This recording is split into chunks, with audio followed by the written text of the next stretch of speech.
Some carriers give you so little for your older busted phone you just end up living with it.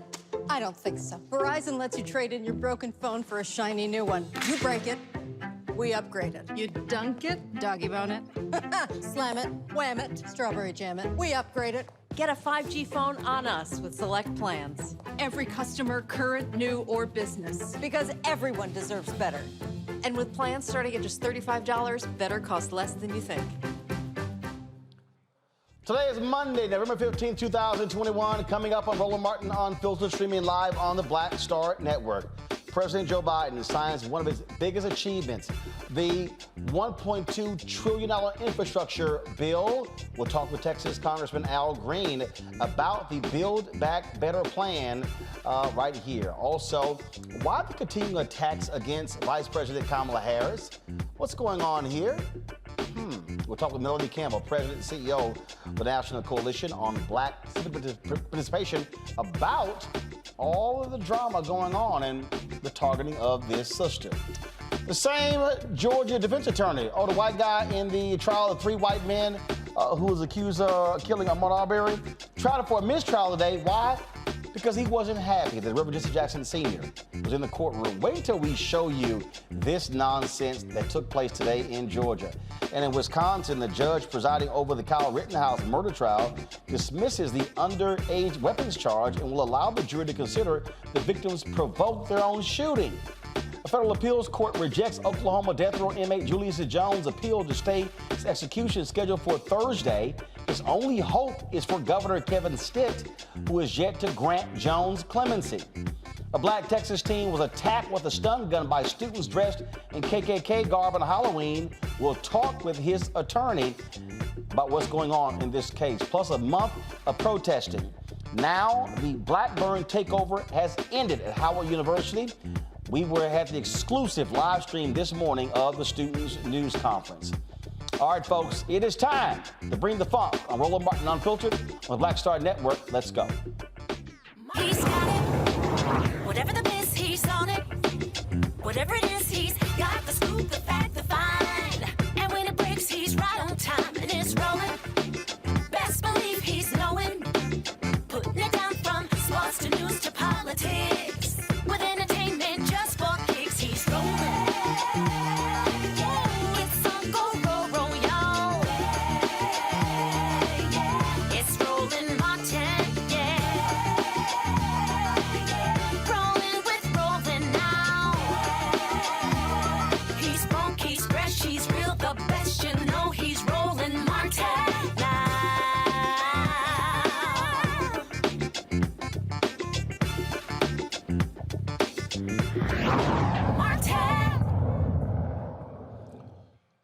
Big day at the White House as President Joe Biden signs his $1.2 trillion Build Back Better deal. Here is what took place at the White House. Yeah. Bravo. Thank you, thank you, thank you. Good job.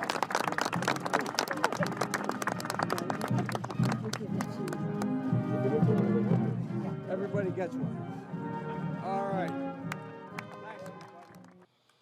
Now, this is a huge deal, of course, because it has been a contentious issue back and forth between the White House and folks on Capitol Hill. You had 13 Republicans, and of course, who went along with this deal in the House. You had 19 Republicans who voted for the bill in the United States Senate. Republicans have been doing their part, complaining, calling the signing of this bill literally communism. In a moment, we're going to hear from President Joe Biden. Right now, I want to go to Texas Congressman Al Green, who joins us right now. Congressman Green, glad to have you on the show. First and foremost, this obviously is a huge deal. When you go through this and you look at what's in the bill, needed improvements to Americans' infrastructure. But what do you make of your colleagues, the Republicans, who continue to call this communism and socialism? And making threats.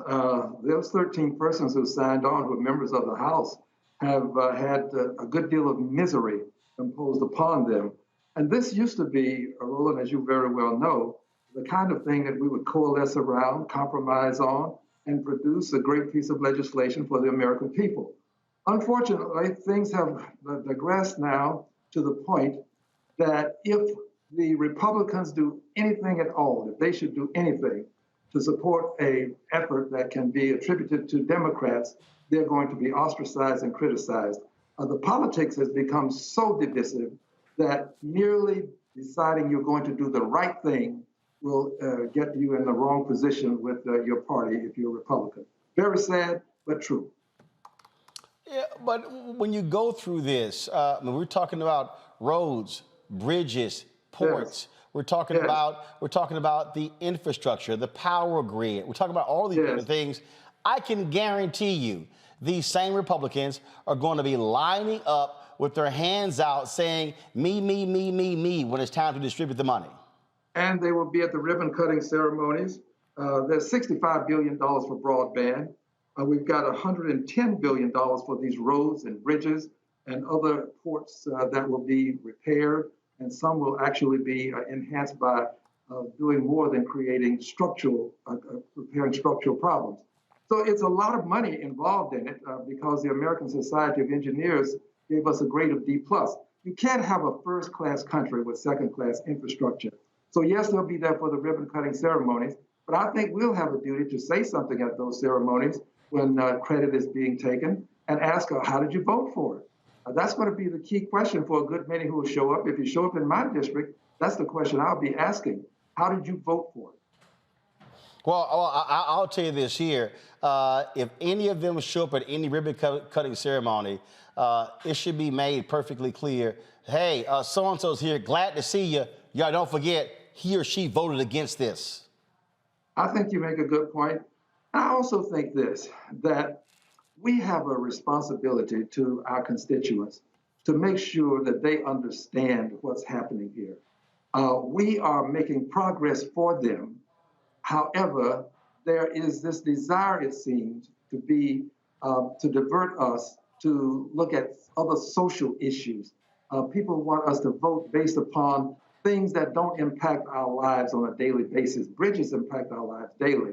Whether or not you're going to vote for a person because they've supported the abortion bill or not doesn't impact our lives on a daily basis. I support people doing what they want and having a choice when it comes to these issues like abortion, but I don't believe that we should allow this to become the seminal issue when it comes to an election, because we have too many other things that are impacting our lives on a daily basis. This infrastructure bill is going to impact everybody in this country.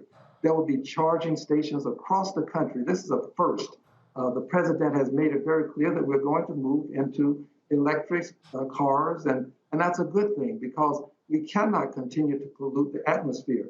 In the Build Back Better, we have $555 billion to give us some sort of cleaning up of our environment. That's very important as well. So we can't let people divert our attention. This is going to be the effort. Divert us away from the good things that we do so that they can somehow maintain the power and dominance that they want for years to come. It is quite hilarious to see them do so. We're going to continue talking about this, but I do want to get your comment. The 10th person has died in the tragic case out of Astroworld. Massive lawsuits that are being filed. More than 100 lawsuits have been filed thus far. Just your thoughts about what has unfolded in our hometown of Houston. Yes. Well, we've sent prayers and our thoughts and our sympathies, but that is not enough. Lives have been lost.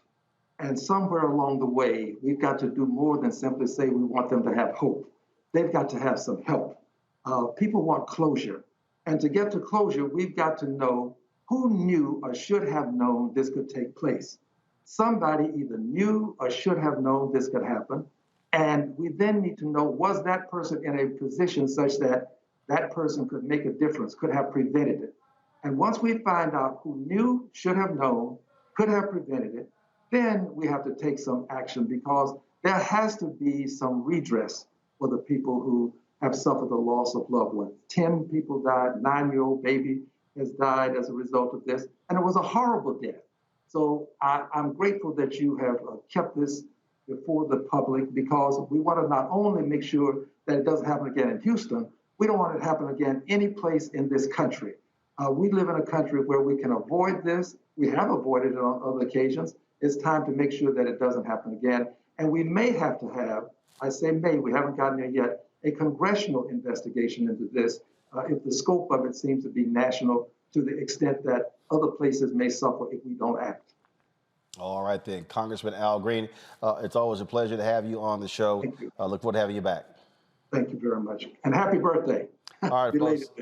Yes, sir. Thank you so very much.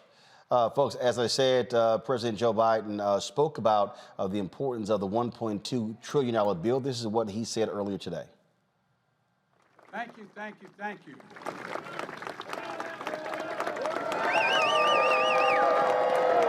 Thank you. Thank you, Heather.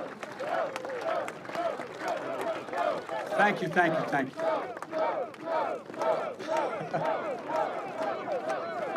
Oh, thank you.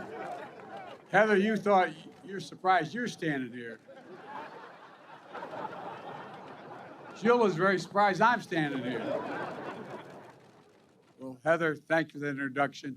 And I can't look over here because the sun's shining in my eyes, but all this other crowd over here, thank you, thank you, thank you, thank you for all you've done. Look, thanks for sharing this day with us.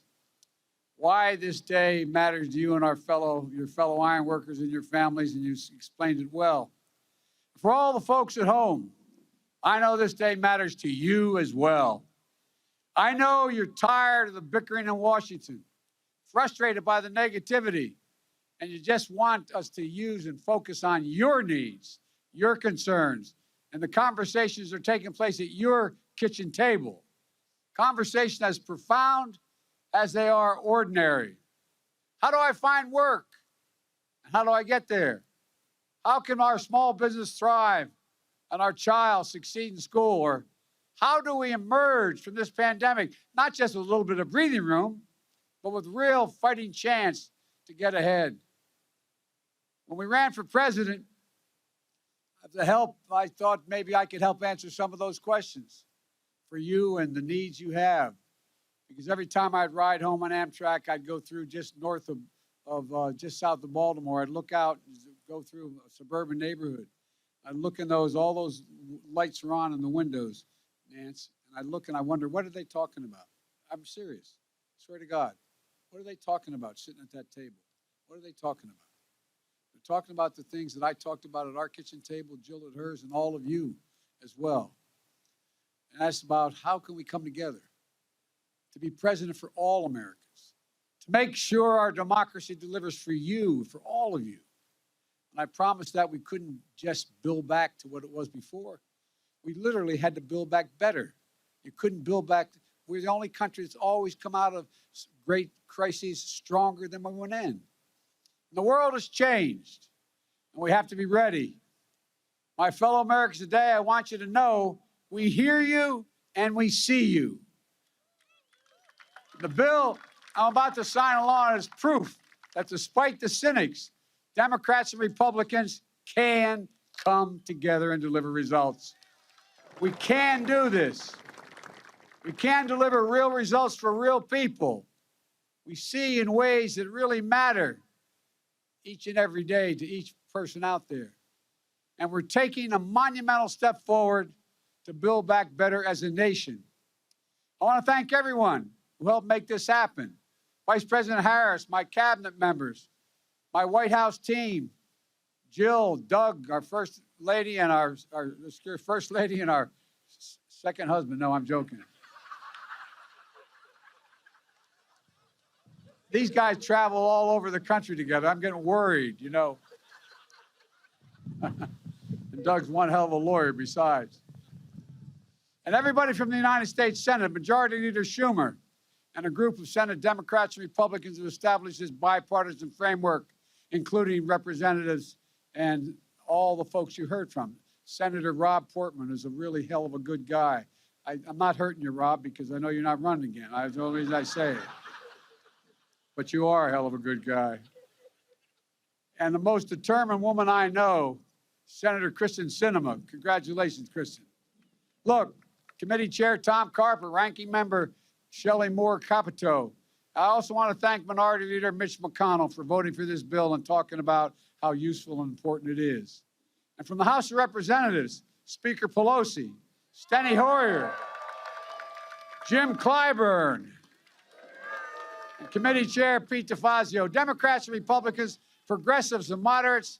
I'd like to pause and ask all the committee chairs and ranking members of the United States Senate and House that are here today, please stand. Will all of you stand? Come on. All right. Thank you. Thank you. Dr. Omokongo Dibinga, Professorial Lecturer, School of International Service at American University. Tammy Allison is the partner. She's a partner attorney, and Eugene Craig, CEO, X Factor Media Inc. Glad to have all three of you here. Eugene, you see Biden there touting the bipartisan effort there of the bill. As I said to Congressman Al Green, you have Republicans who are running around yelling socialism and saying, "Oh my God, this is communism." Were they calling it communism when Trump was proposing a $2 trillion infrastructure bill last year? I didn't realize repairing America's bridges and ports and dealing with lead pipes is now communism. Look, as you see, whenever parties change power, so do priorities, right? And it's easy to attack from the outside. And so look, roads are crappy, bridges are failing, airports need updating, and and to be quite frank about it, $1.2 trillion may not be enough to actually get the job fully done, but it's a good start. Americans every single year, spend upwards of $500-600, just on wheel alignment alone because of potholes from bad roads. When you have over half your bridges are, deficient, when it comes to actually just sustaining themselves, what Republicans going to move to action once that bridge is actually falling over and mass casualty events? No. It's the federal government's job to prevent those things and actually repair these bridges or replace them. And so, this is a big bill. It affects a lot of different, almost every American life. It affects a lot of different sectors. And it's a good start. I do get a kick out of the folks who whine and complain on the Congo, but trust me, their hands are going to be out begging to get some of this money. Billions of dollars are going to be spent in local communities nationwide. I mean, look, Mitch McConnell didn't even wait to the signing today. Last week, he was calling it a godsend, right? And they're already out there claiming that this is what they brought. And this is part of Biden and the Democrats' challenge, because we know like 45% of America is already gone in terms of they're caught up in conservative media and Fox and all of that. They didn't watch the ceremony today. The Democrats have to be strong on the messaging. They have to go out into all these rural communities. I think you mentioned this last week, put a big old sign up saying that this is brought to you by President Biden and Vice President Harris, so that people will know, because every single day these Republicans, they've already done it, they're going to milk it. And when they start seeing broadband coming into these rural areas, the schools starting to be improved, they need to know that there's a Democratic face on top, in front of it. And furthermore, they need to get this messaging out, and they need to get the next part of the Build Back Better plan passed as well. because as Malcolm Nance talks about, we got a Republican insurgency that has to be dealt with. So we can celebrate today and we can talk about all things that we need to be doing, but they need to get this out of the way so we can get the voting rights out of the way so they can fight these Republicans who are still unified and trying to take over this government. And we have to make sure that the messaging on all of this is very clear for the Democrats. And Tammy, messaging is critically important. And so what the Democrats do in order to sell this bill is really going to be vital. Absolutely. And as someone who recently ran for the U.S. House of Representatives here in Texas District 6, I understand how important it is for the Democrats to phrase this victory strategically as we're coming up on names getting on the ballot for the primaries that are coming up. I think that the bipartisan effort is something that the Democrats are going to have to very much focus on to eliminate this very strong divisiveness that we've seen. And I think that both the Democrats and Republicans are kind of over the extreme arguing between the Democrats and the Republicans. So to be able to say confidently that this bill was passed with bipartisan support is very crucial for the Democrats to strategically take over and turn some of these districts and states blue that we've been seeing have not been able to be done in the past. Look, that does indeed matter. I do want to bring in Melanie Campbell. She's with the National Coalition on Black Civic Participation. She joins us right now. Melanie, glad to have you here. The White House offered up a number of African Americans today for interviews to tout this particular bill, to tout its passage. Messaging is important. How must this be talked about on Black radio, in the streets, in various communities? Because you'll have those who say, look, we're not going to benefit from this. It's going to be large white construction companies that are going to actually make money from this. And so what must be done to ensure that we, African Americans, are getting our fair share? Thank you, Roland. First of all, I think we need to declare and understand that we help make that happen. Those resources, those public sector resources, those public works resources. I know there's a challenge when it comes to construction, but also you're talking about the kinds of jobs that will be created. There were a lot of mayors there today for a reason. I worked for the late Mayor Jackson administration many years ago. And so you had folks, the mayor of Houston and Chicago and small towns as well, because they know that those are real resources that can come into our communities that will be real good paying jobs. And we're in construction too. We have Black construction companies. And there's a lot that goes with those kinds of resources that creates jobs. It may not all be on the front line of putting the pipes down, but it's going to be those engineering firms, all of the things that create jobs. And we have to know that which is why I wanted to be there today, because we've been out here pushing. That Build Back Better plan has two parts to it. And one thing Vice President Harris said today is this is part one of two.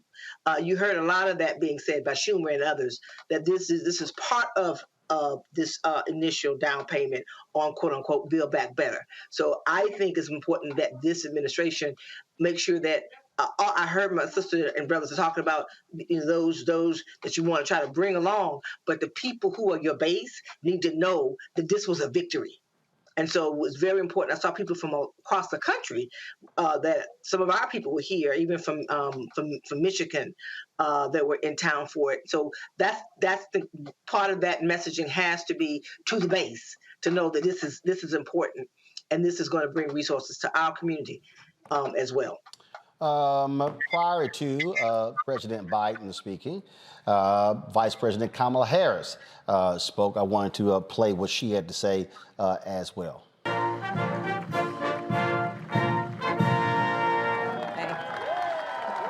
Please welcome Heather Kurtenbach. In a moment. Please have a seat. President Joe Biden, Speaker Nancy Pelosi, Majority Leader Chuck Schumer, Cabinet members, Congress members, governors and mayors, and my fellow Americans, this is an historic day. In the middle of the Civil War, President Abraham Lincoln started construction on the Transcontinental Railroad. In the middle of the Great Depression, President Franklin Roosevelt finished construction on the Hoover Dam. President Dwight Eisenhower signed the National Interstate and Defense Highways Act in the middle of the Cold War. And today, President Joe Biden will sign the Infrastructure Investment and Jobs Act into law. Indeed, is an historic day today. From the very start of our administration, we were determined to follow through, not just on our promise to invest in our nation's infrastructure, but on the promises that the American people have heard for years now. And we would not be here today were it not for your leadership, Mr. President. From the very start, you welcomed Democrats, independents, and Republicans to meet with us in the Oval Office. You welcomed ideas.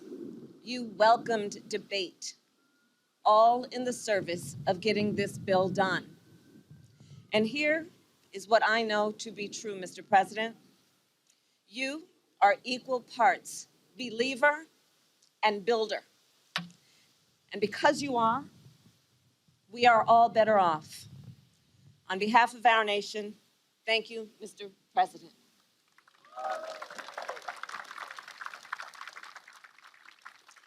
And of course, our administration did not arrive at this day by ourselves.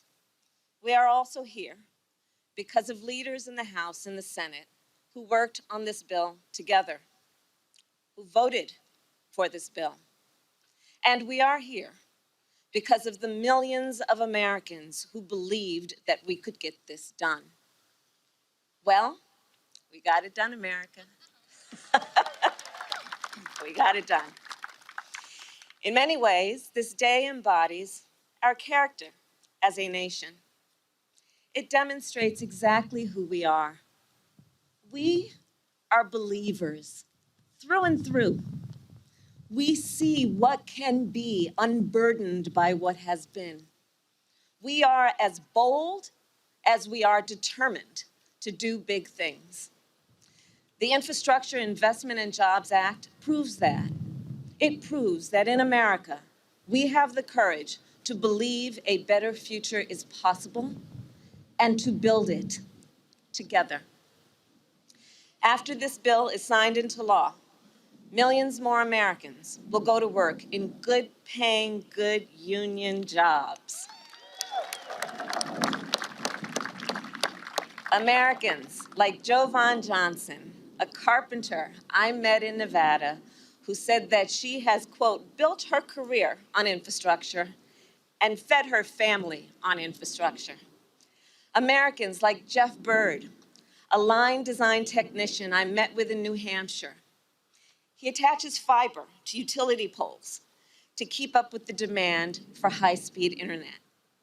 Or Leslie Kilgore, an engineer I met with in North Carolina, whose team is building electric school buses.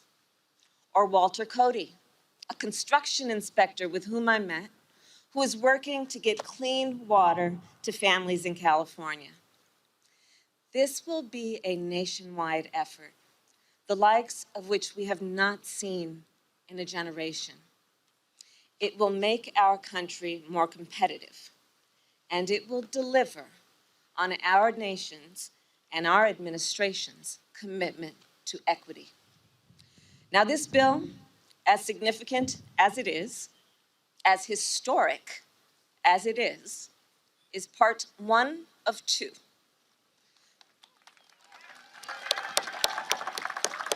To lower costs and cut taxes for working families, to tackle the climate crisis at its core, Congress must also pass the Build Back Better Act.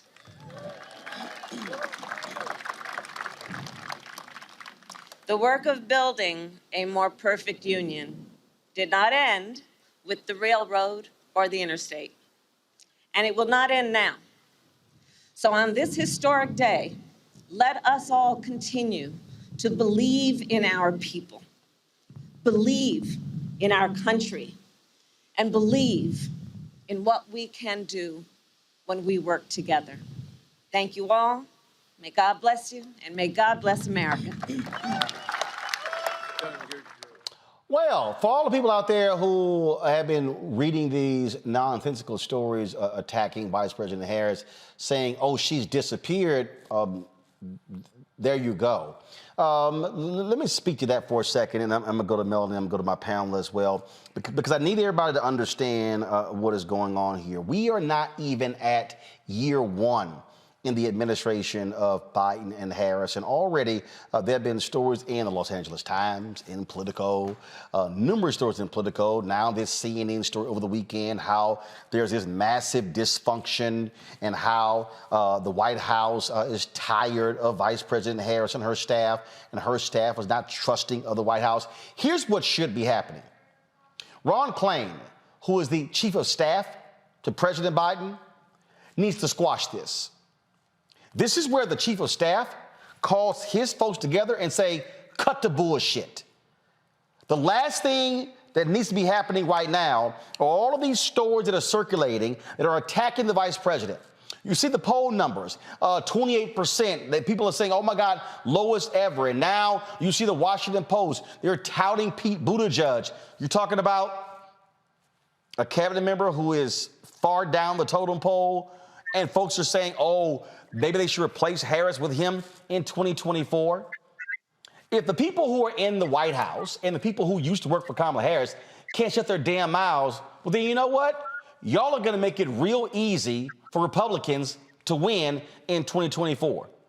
And for every single person who's in the White House who keeps talking about, oh, what's going to happen in 2024, you need to be focusing on 2022 before you start focusing on 2024. And I said this here, and then you had this idiot Glenn Greenwald, who pretty much is nothing but, if you want to see him talking, all you got to do is just watch Tucker Carlson with his nonsense.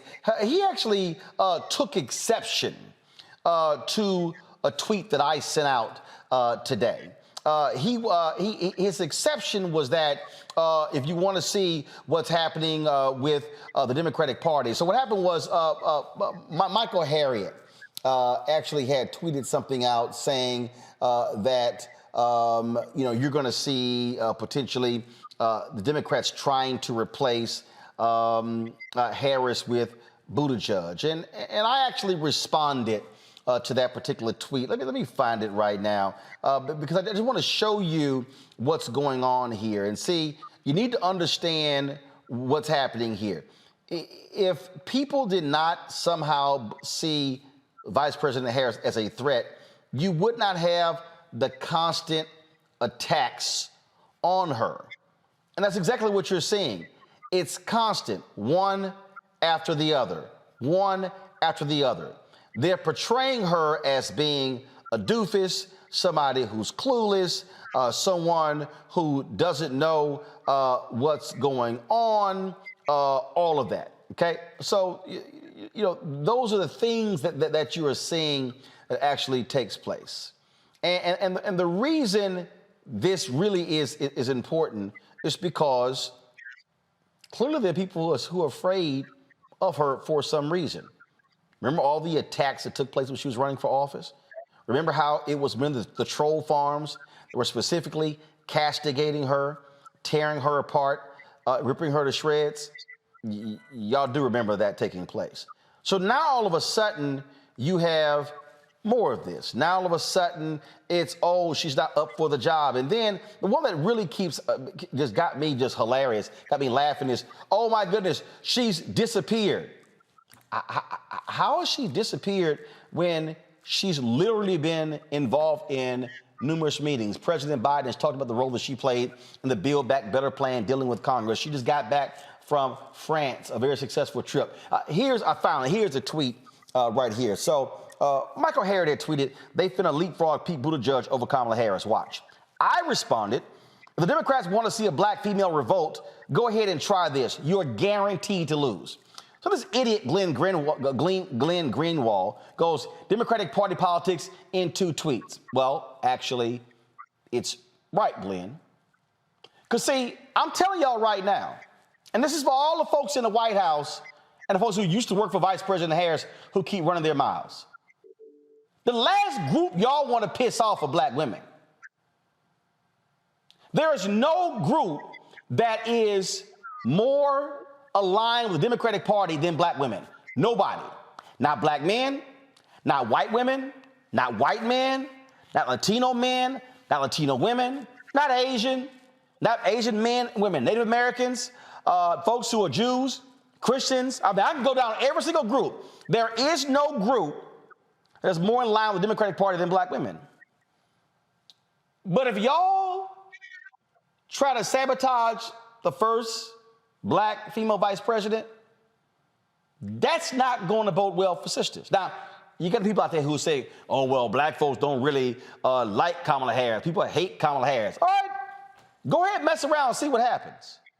Because your margin for error right now ain't that great. And I'm telling you right now, play this game, and you're going to wake up and see what happens. Because, see, here's the deal. It don't take 30% of black women for you to lose, walking away. It don't take 20. It doesn't take 10. It doesn't take 5. If the Democrats lose just 3% of black women by trying to screw with Vice President Harris, y'all DOA. So go ahead and play the game if you want to. Melanie, I want to bring you in because, again, as somebody who's been around politics, you see these stories. Of course, you're the convener of the Black Women's Roundtable.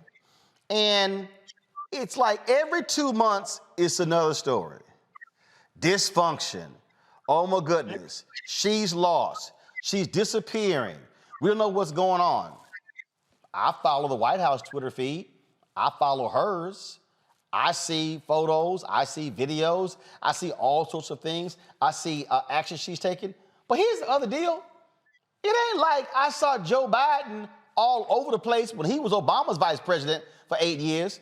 Hell, I can't even remember how many times Obama would have Biden standing at his side when he gave speeches or even speaking before him. I've seen more of that under Biden with Harris than I saw with Obama and Biden.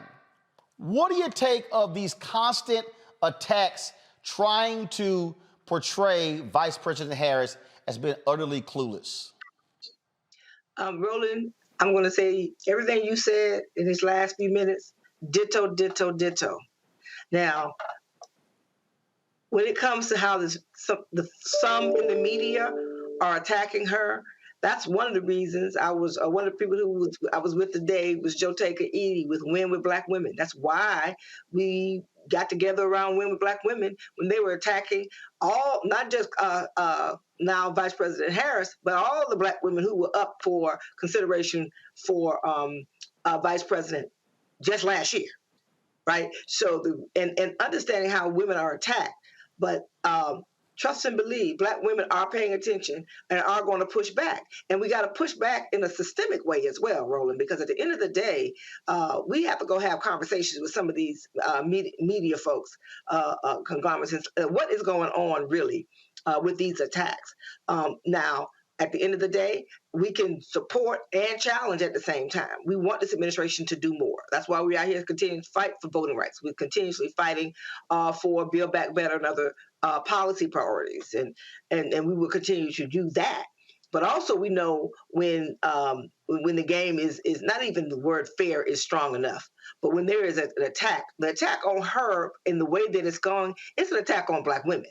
It's an attack on us owning our power. And so I tell sisters, what they're doing with us, trying to do to Vice President Harris is an attack on Black women asserting our power, not just for ourselves, but for our communities. So it's also up to us to push back on what we're seeing with some of the things that are going on with the media. The attacks, the words, words matter, right? And you hear enough. Remember what they did to Hillary Clinton over time. And so people look up and they don't even, and then our own people will be the ones parroting some of this stuff and not being able to understand that they're being manipulated. I'm glad you brought up the Hillary Clinton point, because I need people to understand when a media narrative gets established and it gets set in stone, it is very hard to shake loose of that. That dogged Hillary Clinton in both of her presidential runs, when she was U.S. Senator, when she was Secretary of State, and was always there. And there seems to be a very clear game plan here. Again, here we are, we're 10 months in, and already we've seen 4 or 5 major stories. She comes off of this huge trip to France, and then folks like, oh, it barely caused a ripple. Well, here's the question, mainstream media. Did you cover it? Did you cover it? So don't say, well, it barely caused a ripple if you didn't even cover it. Roland, I tell you, and we all have to fight back against this narrative. I as a Black woman, and you said it, I've been in this a long time, and I've seen it. And what's going on with her is an attack on making sure that she or any other Black woman or any other woman of color or any other woman thinks that they can be in position of power. She's one sneeze away from being the president of the United States. And the attacks that I saw, I think it was CNN, one of them, yesterday, it was really appalling. Even some of the commentary was off the mark. And again, unfair is not even the word. It is a systemic attack, and we have to push back on that. At the same time, this is one president at a time. She's not the president of the United States. She is the vice president of the United States. So she is also there as a partner on this administration. And so whether her numbers are a little bit lower than his, now they're all low right now because they've got to get more done. That's just the reality. And so. Well, absolutely. And so again, I just want our viewers and listeners to understand what is at play here. These stories are being dropped for a reason. And again, this is where the White House, damn the tweets sent out last night affirming their support. No, this is where the White House Chief of Staff calls the staff together and say, shut the hell up. Focus on the work. You do not form a circular firing squad against our own. And that's what Ron Klain needs to do. Yeah, and they have to do what they need to do on the inside, and we have to also put the pressure from the outside. Yep, Melanie Campbell, we sure appreciate it. Thanks a lot. I'm going to go take a break right now. I'm going to come back, and we're going to talk about this with my panel. And one of the things that I want to talk about is that the White House, in terms of the vice president's staff, they need to have her far more aggressively talking to Black media. I will unpack and explain when we come back on Roland Martin Unfiltered right here on the Black Star Network.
Betty is saving big holiday shopping at Amazon. So now, she's free to become Bear Hug Betty. Settle in, kids. You'll be there a while. Ooh, where you going?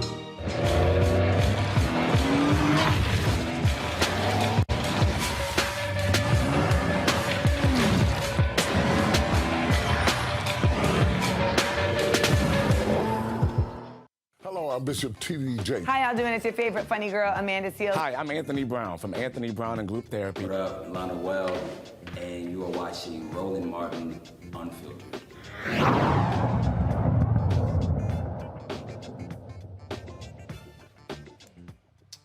All right, folks, welcome back. Let's continue our conversation in terms of all of these different attack ads and these stories and attacking Vice President Kamala Harris. Here's something that also has to happen, and I've made this perfectly clear to this White House as well. How in the world you have Vice President Kamala Harris and she does not have a regular presence with black media? Now, let me explain that, folks. One, you always shore up your base, and that is you're communicating with your base.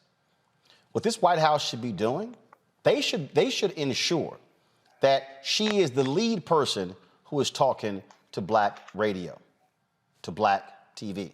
What I mean by that is, you take the nationally syndicated radio shows. Look, I spent, 11 years, 13 years with Tom Joyner Morning Show. Every 3 months, Vice President Harris should be on Steve Harvey Show, Ricky Smiley Show, Doug Parr Show, Joe Madison, Erica Campbell Show, should be on D.L. Hughley Show, should be on these nationally syndicated radio. Now, I get the strategy of having her on local radio stations in these markets, but black people should be hearing from her on a regular basis. Now, y'all remember, I said this after she became the United States Senator and then in the 2016 election. I said that she and Senator Cory Booker should have been doing this here. I said one of the reasons why they were not as well known among African Americans across the country is because they didn't do this when they were in the United States Senate. Obama wasn't going to speak everywhere, but you should do that. Now, let me take y'all back to something because y'all may not realize this. The day before he was inaugurated, President Obama was on the Tom Joyner Morning Show. I was at Ben's Chili Bowl. We were live there, and I remember the conversation. Do y'all realize that Obama did not come back on the Tom Joyner Morning Show until 18 months later? Yeah. He had done an interview with Brian Williams for NBC on the anniversary of Hurricane Katrina. And I sent an email to Valerie Jarrett saying, how in the hell has he been president in all of 2009, and here we are into September 2010, and he has yet to come back on the Tom Joyner Morning Show? I said, when y'all gonna come home? Y'all, this actually happened, okay? So let me further unpack this, okay? I need you to understand, because y'all might not realize what happened here. I said, we've had Michael Steele on Tom Joyner more during the Obama presidency than Obama. Y'all think I'm lying? Go back, and so the next week, he was on Tom Joyner. The Indeed Steve, Joe Madison. But go back and listen, if you can, to pull that interview he did with Tom Joyner, where he apologized for not coming back.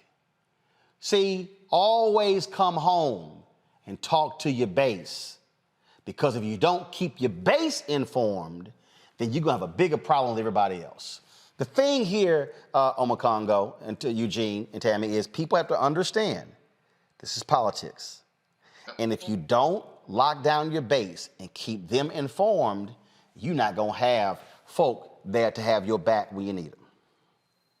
That part. I think it's really sad. I mean, I hear you talking about it every week, and then every time you say it, I start to go and look at all of the other shows you mentioned, and no presence whatsoever. And I'm thinking about the people like Simone Sanders and Cameron Jean-Pierre who are involved with her, and how this message is not getting across. It's very problematic because we haven't seen Harris or Biden since the campaign. And there's also an ecosphere out there where some aspects of black media or people who are involved in black media, I'm thinking of shows like The Breakfast Club and the like, are, putting out other stories. I'm not saying they're doing it intentionally, but, they ask questions that can make some of their listeners doubt what's going to happen as it relates to Vice President Harris and some of their policies and the like. And she should be showing up in all of these areas. Like I said before, Sean Hannity has former President Trump on speed dial. President Trump, when he was president, he was running for office, you notice, Roland, he was calling local AM stations, terrestrial radio, giving these guys a platform. Why is this administration not doing this? At the end of the day, you see that many black people I'm speaking to and listening to, they're starting to get a little bit turned off with the administration, particularly over things relating to these voting rights. And slowly but surely, if they don't take advantage of the great opportunity that they have with black media platforms, people are going to start to think that they are not fully interested in us. Because when I hear her on other stations and local interviews, I don't really feel like she's talking to me. But when she comes here and when she comes to these other platforms, I know that there's a message for me. And going in, look, 2022 and 2024 is the Democrats to lose. They can lose this. They got to get strict with the messaging, and they got to, like you said, come back home to black outlets, because we are where it's at, and we are going to magnify their message. But if we don't know, we can't show. Now, Tammy, I need people to understand here.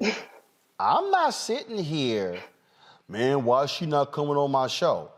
I am speaking of a broader messaging strategy that has to be consistent.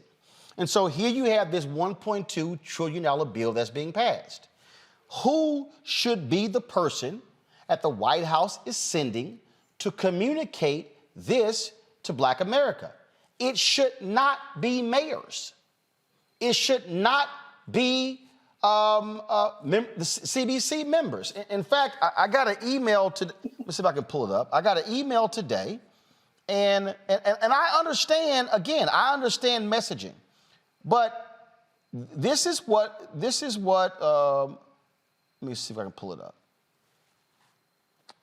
We were offered a series of names to talk about, to do interviews today. And I totally get it because the bill was being signed today, okay? And this is it right here. They offered up St. Louis Mayor Tashara Jones, Mayor Keisha Lance Bottoms of Atlanta, Mark Morial, CEO of National Urban League and former mayor of New Orleans, Ron Busby, president of the U.S. Black Chambers, Inc., Dr. Barbara Williams Skinner, president of the National Black Clergy Network. Totally get that. I agree with this. What I am saying, now the bill is being signed, there should be a clearly defined black media strategy, a Latino media strategy, alongside your mainstream media strategy, so your stakeholders are getting the information directly from someone who is high up in the administration, and why not make it the vice president? Absolutely, Roland. And there's so much to unpack. I don't want to go too deep, but as a Black woman attorney as well, we talked about with Melanie, the attacks that she's going through right now and the in-house fighting between the president and the vice president's camp. But in real life, I'm kind of happy that it's happening, because what it's doing is it's showing the world. It's highlighting what happens to most Black women in any profession, where no matter how much we accomplish, no matter how many credentials we have, no matter what we do, we are still ignored. As you stated, she just came back from France, and there's barely any coverage on that. But then people want to cover the inner turmoil in the White House between her camp and the president's camp, and her former staff talking. Why highlight the drama? Because Black women are typically seen as being angry and dramatic and all of that. So to that, I think that your point of her having more opportunities to speak to underrepresented groups, Black people, brown people, to be the voice, to be on these types of platforms, to deliver the message, where she can kind of address that, not necessarily hitting the nail on its head and putting a flashlight on the bias that we already know exists, right, as a Black woman in her place, but she can make points to where the base, as you stated, understands what is so important so they can continue to vote, so that we can win 2022 and 2024, while simultaneously addressing the inherent bias that she's continuing to face. And yes, while a lot of Black women feel a certain kind of way about this vice president, at the end of the day, like you said, one thing about Black women that are Democrats, we play that game like the GOP, where we gonna stick together now. We gonna put our strategy together and put our feelings aside in order to see the party win and move forward strongly, so that we can turn these red districts blue and turn these red states blue, because that's the end goal. The end goal is to reform so that we can finally have some type of equal playing ground. But as you stated, she's gonna have to speak up, and whenever she speaks up, she needs some media training, because it don't be given what it's supposed to have gave when she talks. They're not feeling it. Well, the thing here, Eugene, again, when you hear, oh my God, she's in hiding, first of all, that's not true. But there should be a media strategy. Look, you use the vice president for a lot of stuff the president can't do. Media is a part of it. Now, she went on The View, wasn't her fault. They screwed up with the testing, and it was a false positive, and that's destroyed the whole show, whatever. But there should be a serious media strategy, and what I'm laying out is one that should be consistent. That way she's out there, she's talking these things up, and people are hearing from her on a regular basis. This is not about protecting her. It's about actually having a consistent message that people are getting, so you're not sitting here having these yahoos in Virginia go, oh, I really want somebody who's going to focus on education, and our kids in COVID, and that's what the White House has been doing, and it was more than Trump folks did, but they voted for Youngkin over the Democrat. Look, it's a couple things to unpack here, right? I think first and foremost, the advisors that are in the president's orbit that are calling the shots here, because that's what this comes down to a lot of times, is folk that are deputy to Ron Klain, right? That are calling a lot of these shots, that are creating a lot of this friction and tension, that are, at least creating a perception that the vice president's missing in action. The first thing needs to be understood is that the portfolio the vice president has is one that the president gives her. The flexibility to do what she needs and do what she wants and do what she has to all comes from the authority of the president, right? So that's the first thing that needs to be established. Next is this, right? This White House better get it together. Because what it's coming across is that, hey, this White House staff doesn't care about Black people. At the point in time, you can't have an asset as valuable as Kamala Harris, somebody that's a two-term AG, United States Senator elected statewide, now the first African-American Vice President of the United States, on as your prime asset, and you don't properly deploy her and empower her to do what's necessary to win, right? So that's what's coming across here. And it's the same mistake that the Obama administration made. The legacy of Barack Obama's team, and largely over time, a white team, white advisors surrounding the first Black president, and disengaging from Black America, is that, hey, in the 2010 midterms, the House flipped, but you know what happened before that? Chris Christie got elected in deep blue New Jersey, and then what happened after that? You lost 1,000 seats at the state and local level, because Black voters either decided to cross over in some margin or stayed home. That's part of the legacy of the Obama era of disengaging from the Black community. So if the Biden administration wants to repeat that and having the asset of Kamala Harris that can go into any district, any state, make any argument, one of the brightest legal minds this country has ever seen, that's the mistake they're going to make. But, they should be spending much less time, spending much less time figuring out what's going to happen in 2024, especially if they decide they want to place her with the white guy. Then they need to be focused on what happened in 2022, a la getting voting rights done, a la getting the George Floyd Justice Act done, a la getting another economic package done. If they're serious about even being able to do anything beyond 2022. On Makongo, I give you a perfect example that, again, I don't understand what the hell this White House is doing. There's a Black woman who is the head of the White House Council of Economic Advisors. Her name is Dr. Cecilia Rouse. Now, if y'all watch Roland Martin Unfiltered, y'all have seen her on this show. Last week, I sent an email to the White House. No, I sent an email to her. Said, hey, love to have you on. Boom. Got it done, recorded the interview, we had it on the show. No issues. Yesterday, I see this clip, and one of the other White House economic advisors was on Jake Tapper's show. First thing I said is, why y'all not putting the sister out, who is the head of the White House Council on Economic Advisors? Let me give y'all another thing that y'all don't realize. She was a member of the White House Council of Economic Advisors under President Obama. They signed the stimulus bill. I need y'all to understand, this actually happened. I kept asking the Obama White House, send somebody to me, black, to talk about the stimulus bill. They eventually sent me some brother who was like Deputy Secretary of HUD. I was like, what?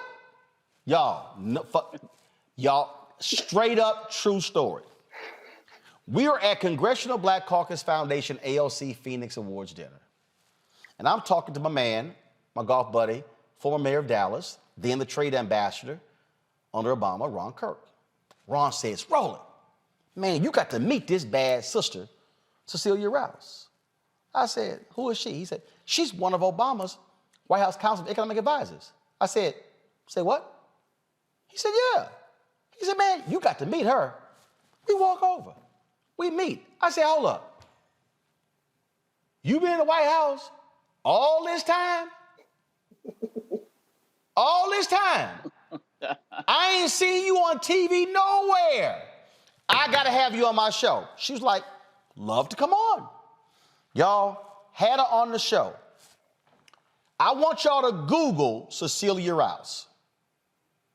Cecilia Rouse. What you would discover during the Obama administration, she did my TV One show more than any other show. I was like, why are y'all not putting this brilliant woman out? Here we have been having economic conversations, a $1.2 trillion infrastructure bill. These discussions about inflation, discussions about the supply chain. I don't understand why the White House is not putting this brilliant black woman out. And all of a sudden, if you watching, if you black, you're like, yo, damn, she is the head of the White House Council on Economic Advisors. You can't tell me she's afraid to do TV when she's done my show numerous times. This is what I'm talking about, Omar Congo. It's like, what the hell are they thinking over at the White House? I don't think they are thinking. You know what, actually, let me rephrase that. I think that similar to what we've talked about with Youngkin and education, there's this idea of like appealing to like, white suburban moms and so on and so forth.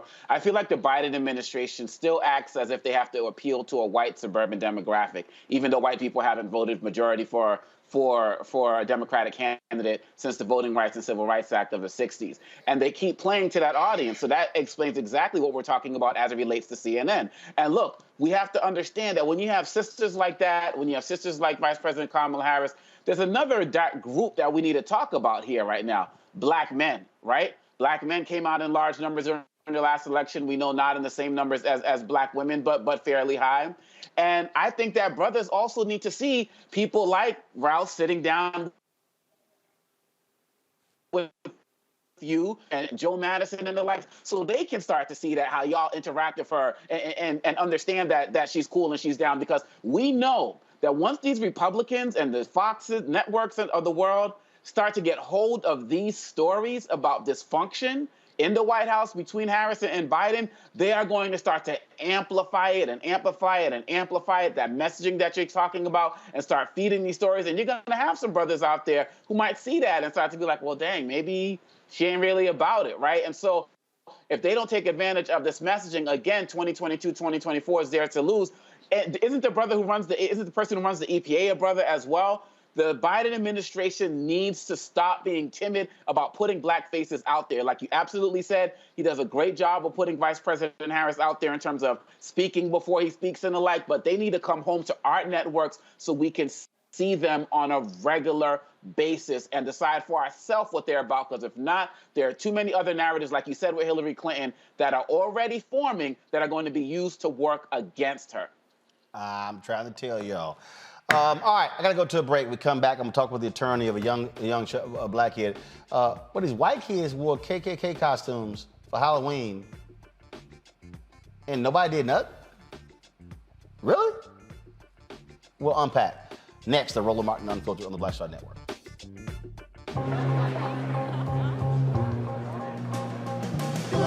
Are the stars out tonight?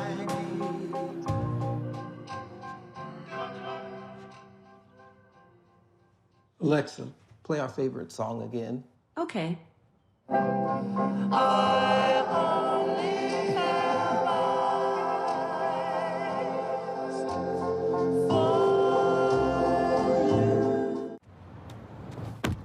Oh, that spin class was brutal. Well, you can try using the Buick's massaging seat. Ooh, yeah, that's nice. Can I use Apple CarPlay to put some music on? Sure, it's wireless. Pick something we all like. Okay, hold on. What's your Buick's Wi-Fi password? Buick Envision 2021. Oh, you should pick something stronger. That's really predictable. That's a really tight spot. Don't worry, I used to hate parallel parking. Me too. Hey. Really outdid yourself. Yes, we did. The all-new Buick Envision, an SUV built around you, all of you. Once upon a time, there lived a princess with really long hair who was waiting for a prince to come save her. But really, who has time for that? Let's go. Feeling myself. I'm feeling She ordered herself a ladder with Prime one-day delivery, and she was out of there. I want some hood girls looking back at it and a good girl in my tax bracket. Now, her hairdressing empire is killing it. And the prince, well, who cares? Prime changes everything. What's up, y'all? I'm Will Packer. Hello, I'm Bishop T.D.J. What up, Lana Well, and you are watching Roland Martin Unfiltered.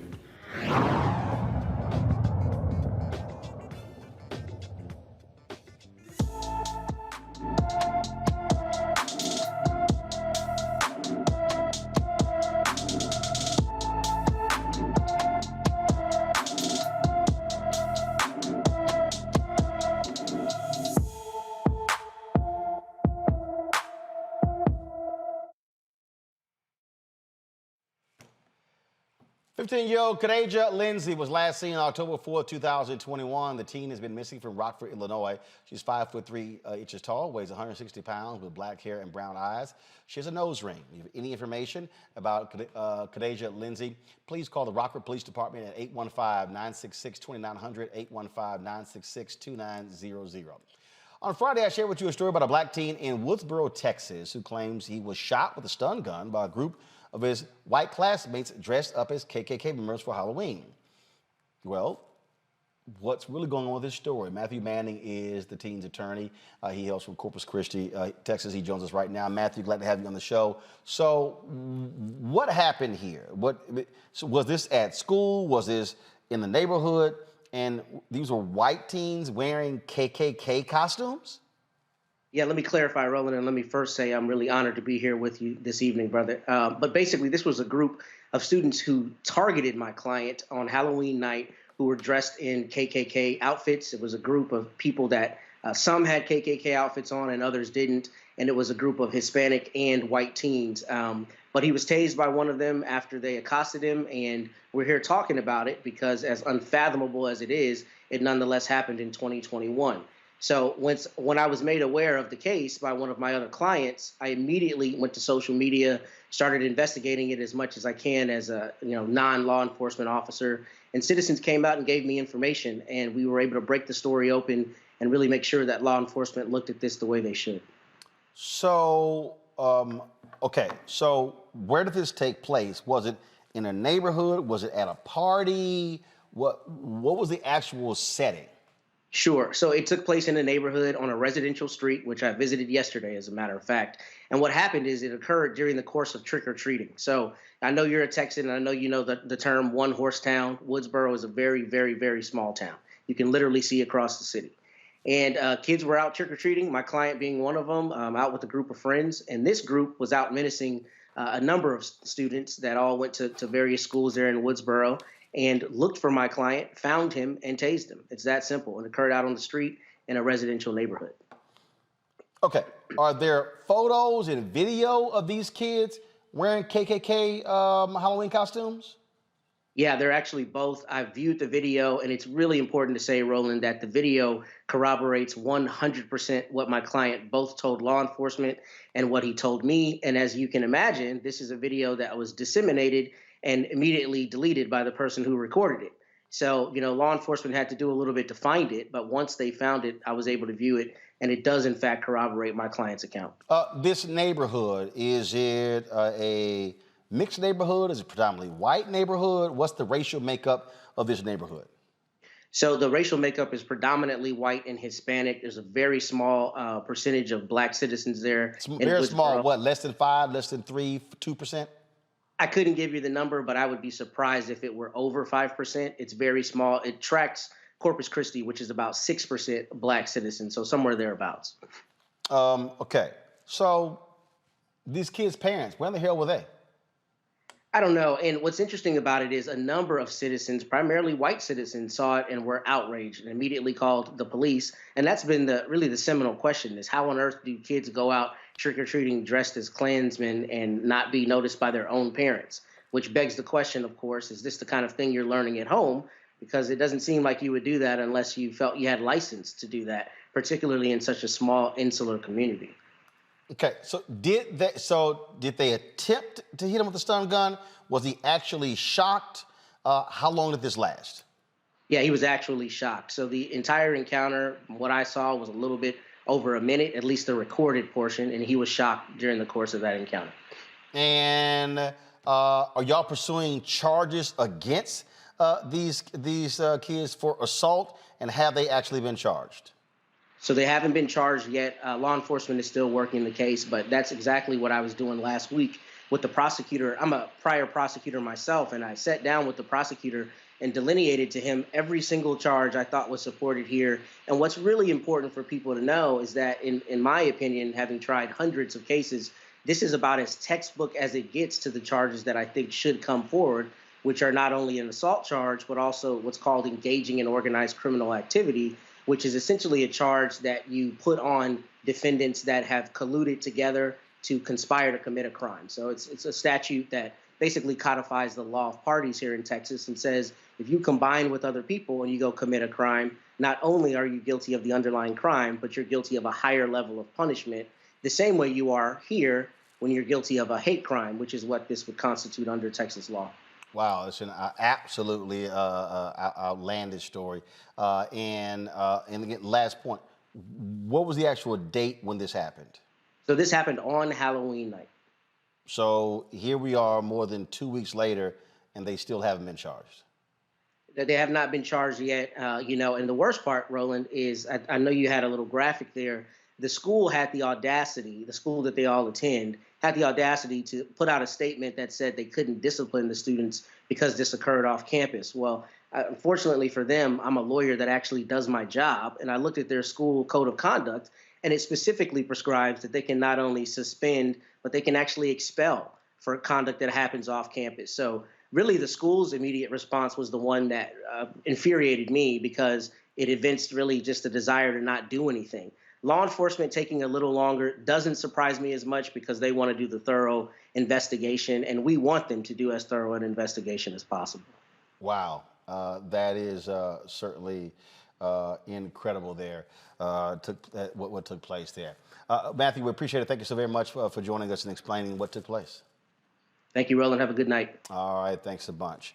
This is the kind of stuff, it's amazing when I look at all of these folks out here, Eugene, who all up in arms over critical race theory, ain't been taught. When now they all mad today because the book, the 1619 Project, came out. Now they all up in arms. But it's amazing how all those folks ain't said a damn thing about stories like this. And look, they won't say a damn thing about stories like this because it doesn't fit their narrative, it doesn't rally their base, and it actually forces them to concede a point that, hey, racism still exists in this country. But look, I'm of the belief that, if let's switch out KKK outfits for a Muslim garb, and let's switch out a stun gun with a different device. Those kids have been charged with terrorism. And I think that's what happened here. That this is a terrorist attack, a terrorist event, and these kids need to be hit with terrorist charges. You know, you don't throw on no KKK outfit and then go and attack somebody with a deadly weapon, which a stun gun is. We've seen it time and time again when police deploy against people. So yes, in my eyes, what occurred here is a white rage terrorist incident. And again, Tammy, it's just we're just operating in this world where these people keep saying, "Oh, y'all just too touchy about these things." Who the hell lets their kids wear KKK uniforms? And you know what? Let's call out those parents. That part, you know, and, you know, I'm here in Texas as well. And I heard about this, and that was the first thing that I thought, where are the parents? And apparently it was not just the one individual that was stunned. These people in these KKK costumes allegedly were terrorizing at least 5 other students that also attended that school. But if we're looking at charges against the individuals that attended the high school and stunned the Black boy, we also need to be looking at charges against the parents. Only makes sense. Congo. Absolutely. And look, let's be real. I believe that these students also played in a football game or something a couple of days later. Yep. And so I'm glad the attorney brought up having read the school policy, because schools absolutely, I work in public, private, and charter schools across this country. Schools absolutely hold students accountable for off-campus behavior. And so between the parents doing nothing, the schools doing nothing, 2 weeks after the fact, and the police are dragging their feet, these kids right now are living a scot-free life right now. And look, if they didn't even say anything when they tased this brother, the fact that they're walking around with Klan outfits, we're already in hate crime area right now. And so this is really tragic. I'm glad this has been promoted to a national level, because we may need to go down there and give some more action to make some things happen. But it seems like at every juncture, people are already starting to drop the ball to protect these boys when a young man was literally tased. We're not just talking about chance of, you know, N-word or this or that, which would be bad enough. Physically assaulted, nothing happening to date. This is ridiculous. Absolutely. All right, folks, hold tight 1 second. We come back, we'll talk the end of the Blackburn takeover at Howard University. The students who are protesting have signed an agreement with Howard University administrators. We will tell you exactly what that is when we come back right here on Roland Martin Unfiltered on the Black Star Network.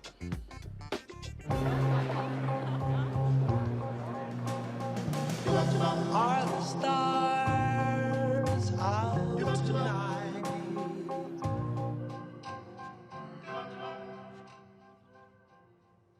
Alexa, play our favorite song again. Okay.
Maureen is saving big holiday shopping at Amazon. So now she's free to become Maureen the Merrier. Food is her love language, and she really loves her grandson. Like, really loves. I'm Chrisette Michelle. Hi, I'm Chaley Rose, and you're watching Roland Martin Unfiltered.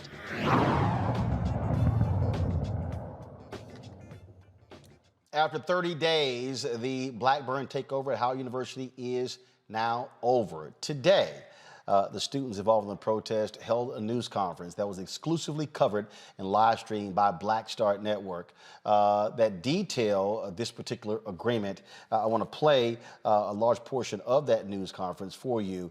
And remember, they were protesting housing conditions. They were complaining about mold, rats, roaches, and other issues at Howard University. Here is what they had to say today.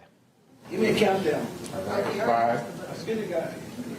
5, 4, 3, 2. Good morning. This morning, the Howard University Blackburn protest, student leadership, students executed the remaining portion of a memorandum of understanding with the university.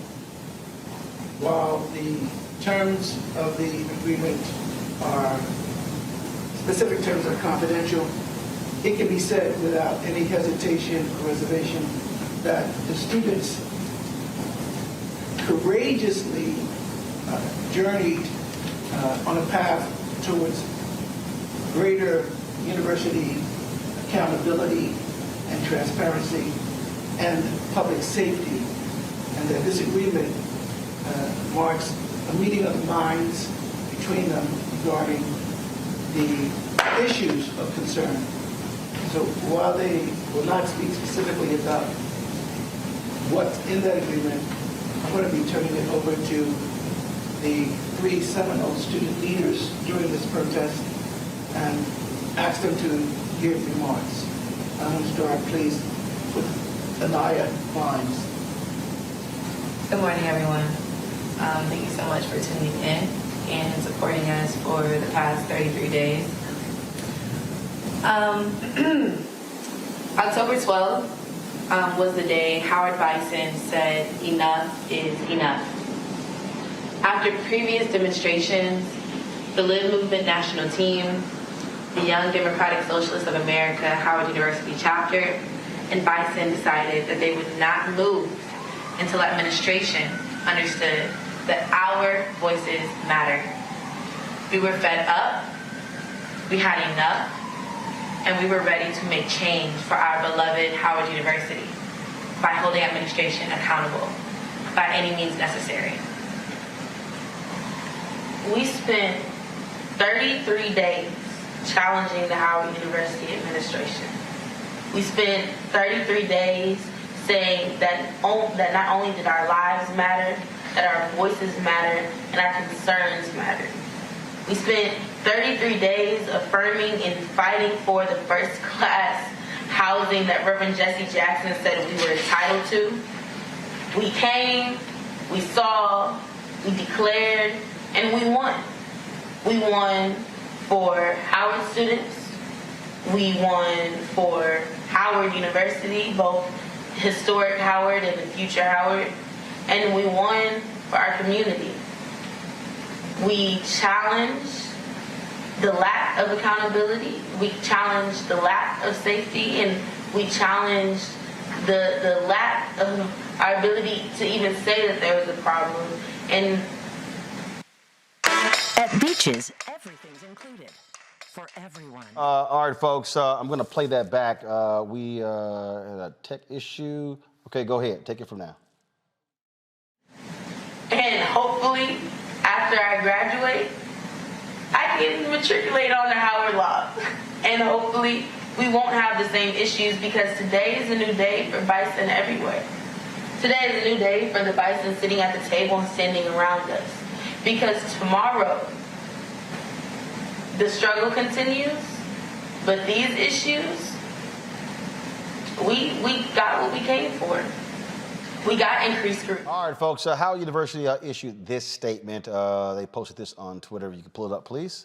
Howard University is pleased to announce we have come to an agreement with the students who occupy Blackburn, and will share a longer message from Dr. Wayne Frederick on this topic later today. I have not seen that particular statement. I want to go to their Twitter page. I want to see if Wayne has released something.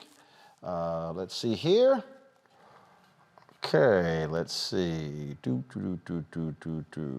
Yes, he did issue a statement. Give me 1 second, folks. I'm going to pull it up. All righty. He issued a video statement, so let's go ahead and play it. Harriet's wildest dreams. Good afternoon. About a month ago, a group of students began the occupation of the Blackburn building. They did so to raise awareness for their concerns about housing conditions at the university, as well as other issues that they voiced to me and my administration. I am pleased to share with you today that through ongoing dialogue and a desire to hear and address their concerns, the student protesters have agreed to end the Blackburn occupation and leave the building. I also expect non-student protesters to depart the surrounding area and to end their occupation of the campus. This is a welcome development and a necessary conclusion to a challenging few weeks for everyone involved. This type of protest to occupy a building and the negative effect of doing so were felt throughout campus. Protest drives change. I accept and applaud it. I do, however, struggle with a type of protest that jeopardizes student safety, the very thing that students said prompted their concerns.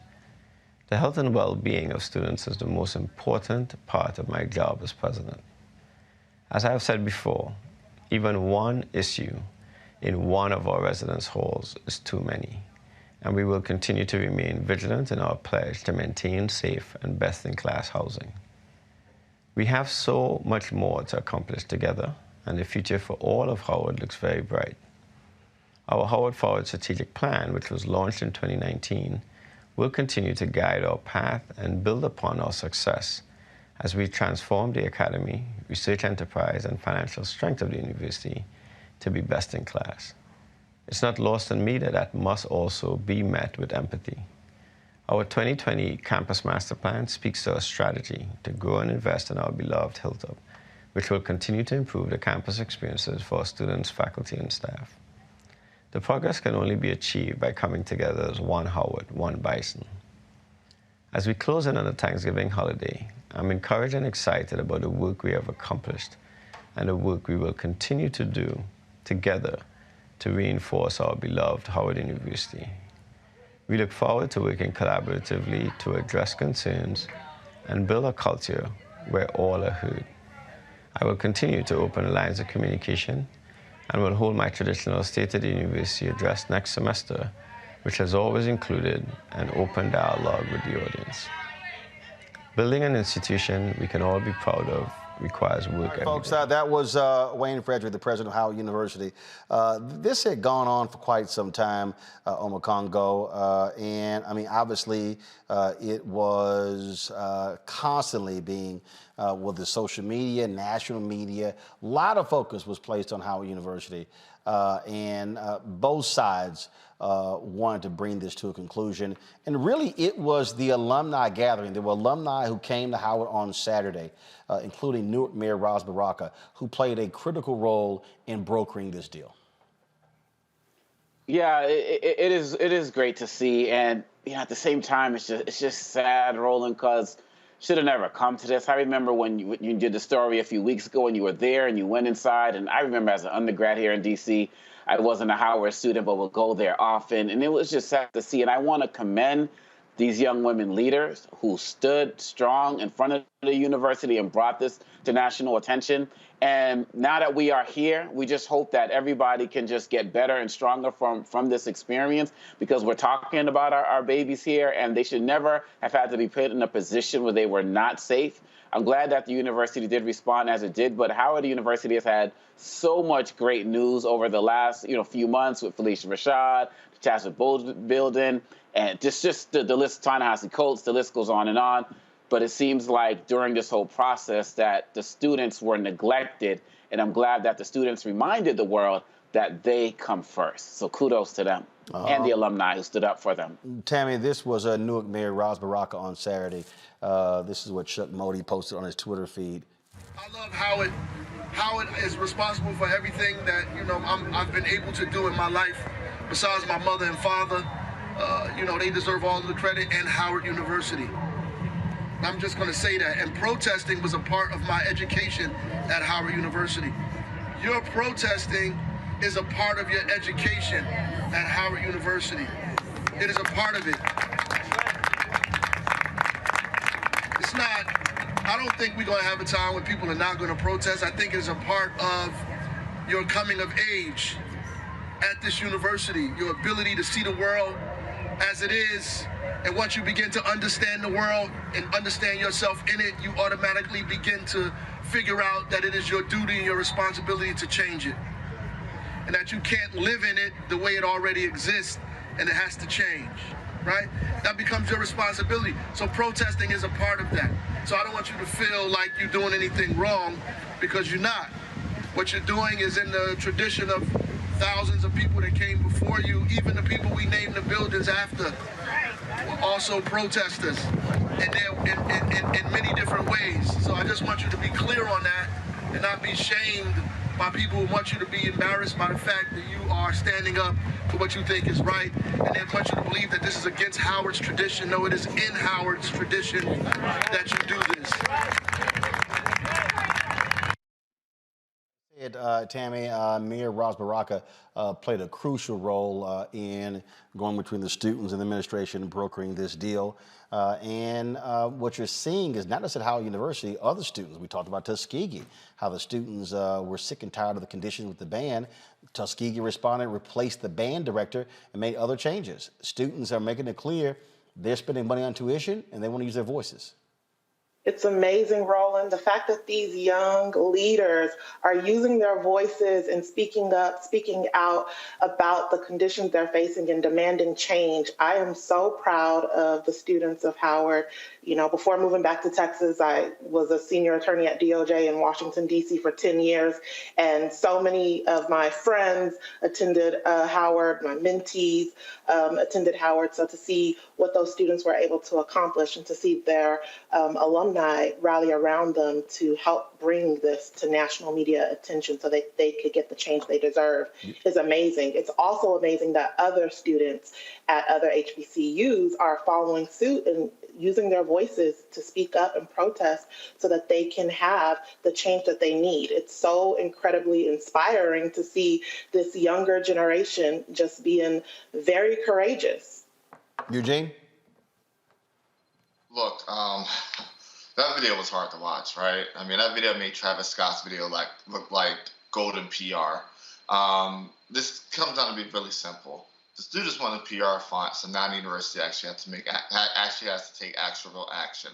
The words fall on deaf ears when you come in and you say, "Oh, the health and safety of the students matter, and we care about how they protest and protest in a way that doesn't, put in jeopardy health and safety of people." Well, they would be protesting if these problems weren't persistent problems. They aren't new problems, but they're persistent problems. And so at this point in time, I'm glad there's a resolution. I'm glad there's a settlement. I'm glad that there's an understanding. But it's time for action. And if this president and this board can't take proper action, or they aren't, or they're going to take negligent action, then they'll all be resigned and tossed out. You can't protect the quote-unquote greatness and legacy of an institution if its current day leaders are literally tarnishing that institution. Because at the end of the day, these universities will not exist without the students. Students paying tuition. Well, I tell you, and also those the folks who were over the housing, as well as other areas, they also have been under intense pressure as well. And so we'll see what happens next. Got to go to a break. We come back. What happened today in the case of 3 white men on trial for killing Ahmaud Arbery? Their white defense attorney continues to antagonize and piss off black preachers. We'll discuss that next on Roland Martin Unfiltered on the Black Star Network. Oh, that spin class was brutal. Well, you can try using the Buick's massaging seat. Ooh, yeah, that's nice.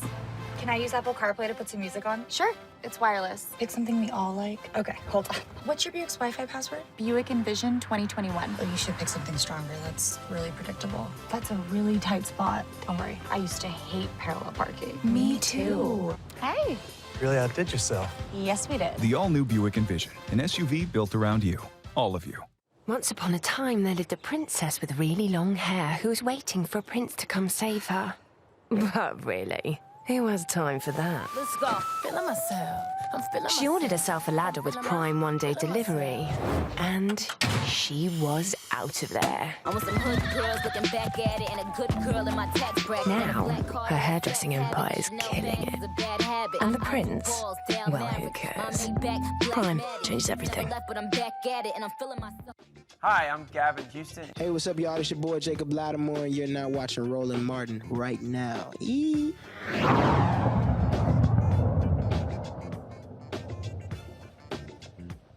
The white attorney for the three white men on trial for killing Ahmaud Arbery, he continues to white. That's what he's doing. Today, he actually, y'all, they tried to actually get the judge to declare a mistrial. Not because something the prosecution was doing, not some jury misconduct, because Reverend Jesse Jackson Sr. was sitting in the courtroom. Watch this mess. We need to move for mistrial. I move for mistrial. Based on? Based on the presence of people in the courtroom and the public gallery. Your Honor, I have to stop for one moment. We have a witness now on the stand. If you go ahead and sit down, thank you.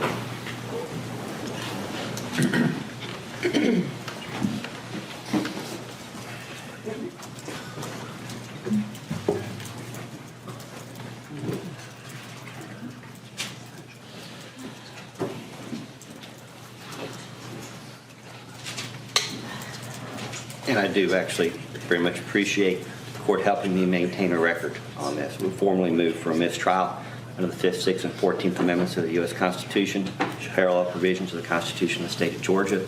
We contend that the atmosphere of the trial, both inside and outside the courtroom, at this point has deprived Mr. Bryan of his right to a fair trial. I understand that co-counsel vehemently disagree on some aspects of that motion, and if they don't want to join, that's their business. But I represent Mr. Bryan, and my concern, Your Honor, notwithstanding what in my observation would be extraordinary efforts on the part of the court to avoid anything that would interfere with the right of these defendants to a fair trial. At the same time, in extraordinary cases like this, additional steps have to be taken. We have not secured the front of this courthouse. The Transformative Justice Coalition still flies their banner virtually every day outside in what should be protected grounds. Your Honor, we have had numerous instances several instances during jury selection of nonverbal communications between the victim's family and jurors, or from juror to the victim's family. We've had several emotional outbursts during the trial of this case, notwithstanding the substantial efforts of the court to ensure that they don't take place. And we have had civil rights icons sitting in here in what the civil rights community contends is a quote-unquote test case for civil rights in the United States, eyeballing these jurors, including one today with his mask down, which the court doesn't want to make part of the record. Under Supreme... I rephrased that. Didn't make part of the record. Thank you. Yeah, I rephrased. You made it part of the record. Well, until the court acknowledges it, it's not part of the record. Keep going, Mr. Coffey. Your Honor, the case law out there in mob cases and other cases demonstrates all the ways that presence in a gallery can influence jurors in a case. And I certainly don't mean to suggest that Al Sharpton or Jesse Jackson or any other pastor belong to a mob, but at the same time, we are talking about organized behavior by whoever outside the courthouse leading up to this case, where we have all these community leaders fearful that the city's going to burn down. This isn't a mob case. If you testify against a gangster, they might burn your house down. They might burn your business down. They're not going to burn your whole city down. And that is the concern that I believe jurors have expressed during the voir dire process, in that a county commissioner, a mayor, school board member, a bunch of pastors in this community, both black and white, have been talking about. So in that context, we believe the totality of the circumstances, which is what this court looks at under Shepard v. Maxwell, under the totality of circumstances, this trial has been sufficiently infected, notwithstanding the best efforts of the court, to the point where Mr. Bryan's ability to receive a fair trial has become an open question. We think that line's been crossed. The court may see it differently, but we've made that for purposes of the record. All right, it's in this court's discretion with regard to any outburst in the courtroom, taken into consideration, as well as the defendant's motion for a mistrial. So I cite to a couple cases. Let's see, Forney, I think it's Forney versus State, 255 Georgia, 316, which actually recognizes that emotions are neither unreasonable nor unexpected during a murder trial. And the demonstrations and outbursts which occurred during the course of the trial are matters within the court's discretion to evaluate. The court heard exactly what I described on the record, decided to remove the jury briefly, and it was ready to get started. Based on that outburst, the court is not granting a mistrial. As to the totality of the circumstances argument, which I think is the second argument that was presented by Mr. Goff, that gets back to what I'm starting to watch very carefully as far as what's going on in this courtroom with the jury, as well as the arguments that are being made by counsel. I'll point out that a number of times during jury selection, it was raised that jurors were being influenced by individuals outside the court. And I think it was either 4 or 5 jurors were asked specifically whether or not they were influenced in some way by what was going on outside the courtroom. And they were not. There was no, actually, if I remember correctly, they didn't even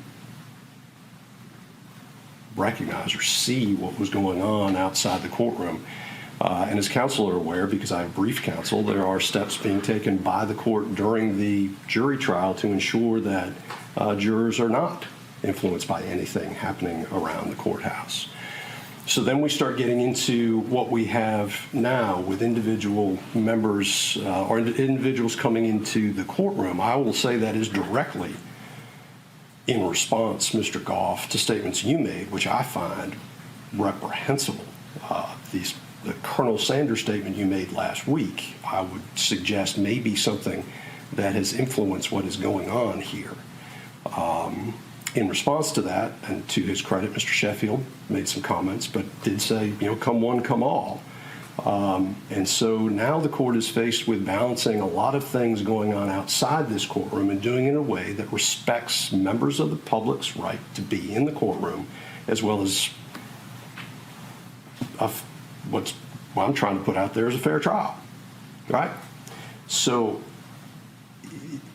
you need to understand, everybody, that your words in this courtroom have an impact on a lot of what's going on. And so my measured response at this point is to balance all of that out and try to move forward with the trial. I'm not granting a mistrial at this point based on these arguments that are being made, because I think, well, I'm not granting a mistrial at this point based on the arguments that have been made. So the white attorney caused the whole uproar, and he's now complaining about the uproar. Joining us now is one of the attorneys for the Arbery family, Lee Merritt. Lee, this is beyond laughable to listen to this man, and he made some other comments where, well, Reverend Jackson, he doesn't, why does the Arbery family need him praying with them? They've got local pastors who can pray with him. And then for him to drop in here, oh, people are afraid they're going to burn the town down. It's going to be riot. This white attorney is throwing out every racist thought, every racist thing he can think of in order to get these racists off for killing Ahmaud Arbery. No, that's exactly it. On the one hand, they're arguing that Wanda should be strong enough to sort of deal with seeing the grisly details of her son's murder by herself, without making any outbursts. Because a part of the motion to dismiss the trial, or motion for a mistrial today, included the fact that she let out a slight whimper when a picture of Ahmaud was introduced into evidence. And so, while she's dealing with this very difficult thing, they're saying that she not only does she have to deal with it quietly, she should also have to deal with it alone, and without the support of our full community. It's beyond. It used to be cute, it's no longer cute. This person is harassing a grieving mother during the murder trial of her son. Well, and the thing that's just crazy to me is, well,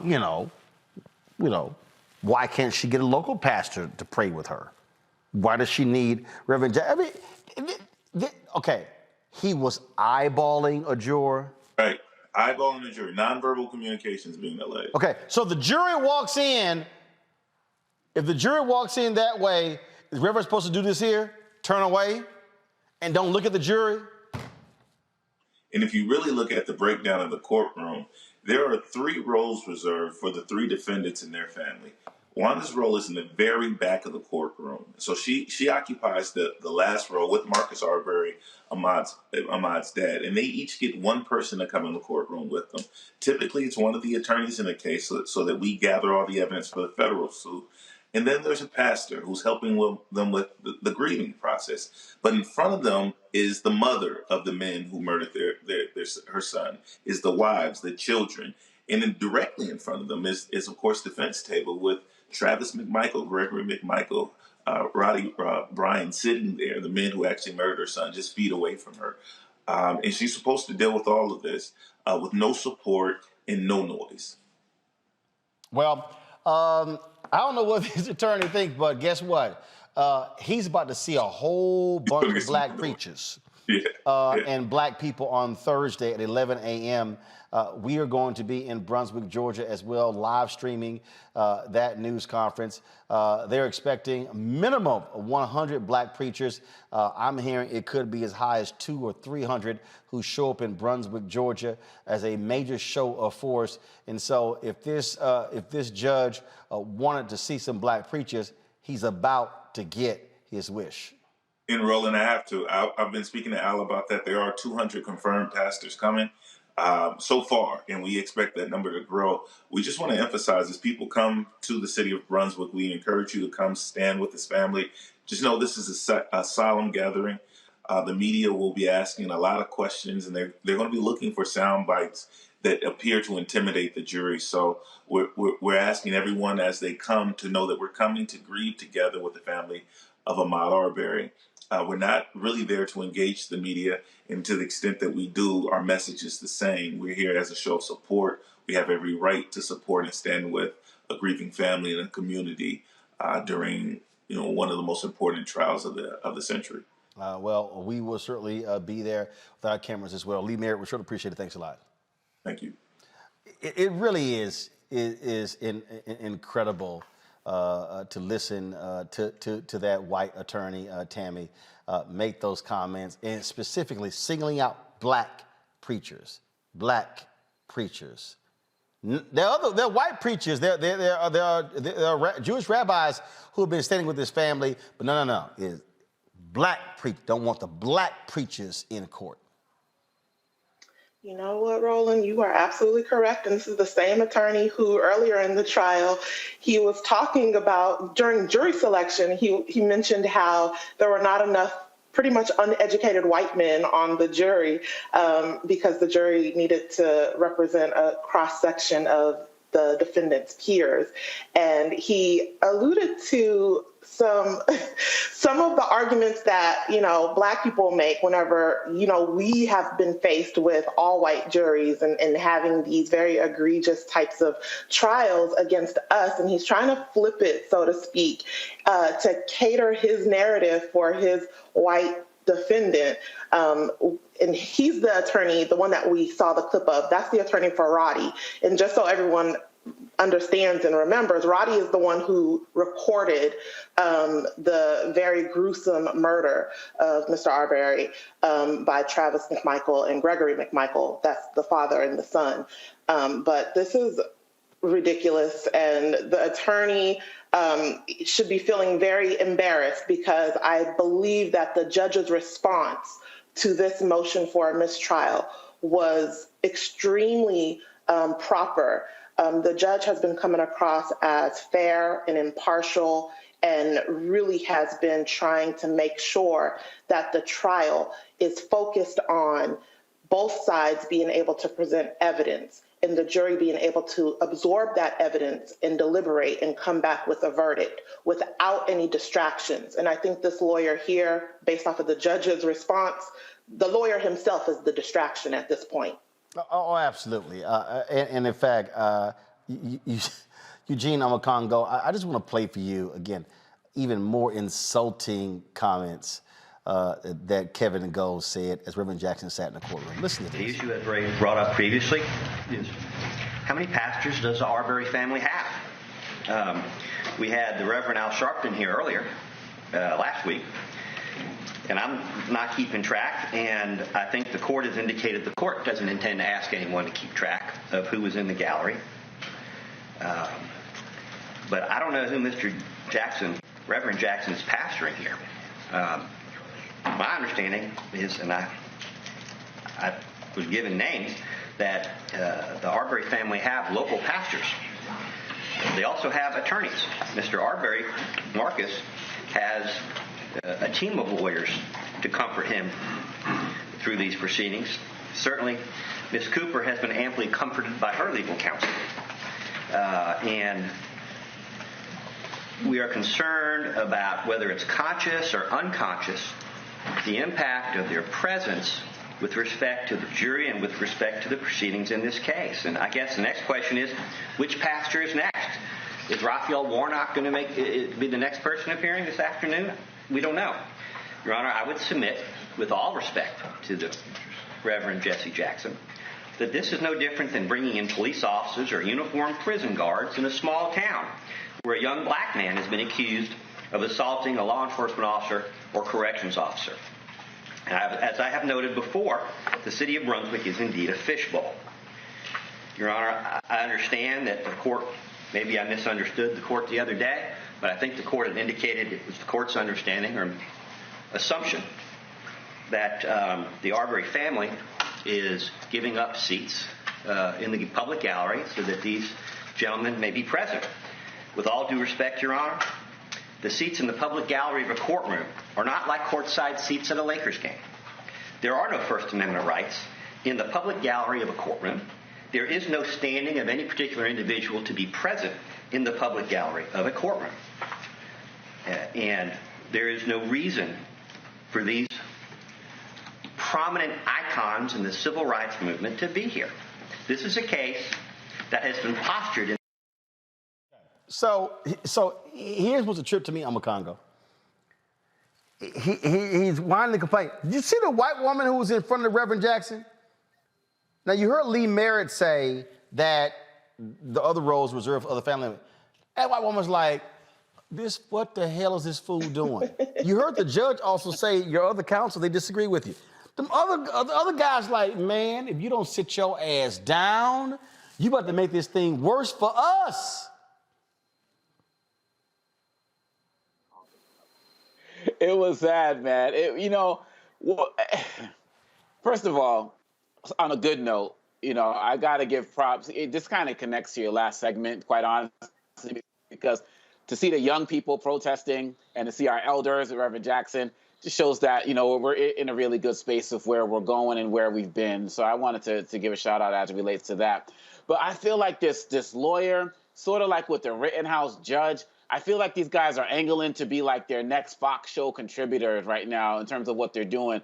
But I am a little bit concerned, Roland, that his antics are really going to influence this jury. He said, to go to what Tammy was saying earlier, we need more Bubbas, on the jury. And I feel like what he's doing might be successful. And that's the part that kind of scares me, because this judge is not being assertive enough in shutting him down. Well, here's the deal. He's making the arguments outside the presence of the jury, but what he's also doing with the constant interrupting, Eugene, it does have an impact as well. He wants to disrupt the flow of the trial. And what's going to happen on Thursday, you're going to have a show of force, and he's going to be able to say, see, look at all these preachers here. Well, you open that can of worms, deal with it. Look, mess around and find out. And that's what's going to happen here. Look, the thing is this defense attorney has pretty much let us know that he's a racist above racist, right? And for what it's worth, he's running the conservative talk radio playbook. Demonized Jesse Jackson, demonized Al Sharpton, even brought in Raphael Warnock. I think, look, the next person to probably come comfort this family at the court case should be Senator Warnock. So the thing is this. I think this judge is proper in denying the mistrial. There's been nothing here to warrant a mistrial. If anything, it's been the defense's antics and tactics of trying to break the flow of the trial, trying to break the flow of the information being delivered to the jurors. And so, I'm looking forward to seeing the 200 plus pastors show up in force. And let's see what this racist defense attorney that is showing his colors every day in his courtroom has to say about that. Indeed. All right, folks, real quick, before I go to a break, the latest in the Kyle Rittenhouse case. The judge in that case has dropped the misdemeanor gun charge against Kyle Rittenhouse. George Bruce Schroeder dismissed one of the 7 counts after the defense argued Rittenhouse's AR-15 was longer than the illegal length of 16 inches, thus making it legal for the teen to have the gun in Wisconsin. In closing arguments today, the defense says the victim deserved to be killed because of his actions, but the prosecution argued that Rittenhouse was not acting in self-defense when he committed the crimes. It has also instructed you on provocation. You cannot hide behind self-defense if you provoked the incident. If you created the danger, you forfeit the right to self-defense. By bringing that gun, aiming it at people, threatening people's lives, the defendant provoked everything. And if he does that, he has to exhaust all reasonable means to avoid a confrontation. All reasonable means. So if Joseph Rosenbaum's running at him, Joseph Rosenbaum is no threat to his life. And not only is the defendant expected to run, he's expected to yell, push, shove that rag doll around, run back for help, call 911, call for help, do all sorts of other things besides just turn and fire. 4 shots. Kyle shot Joseph Rosenbaum to stop a threat to his person. And I'm glad he shot him, because if Joseph Rosenbaum had got that gun, I don't for a minute believe he wouldn't have used it against somebody else.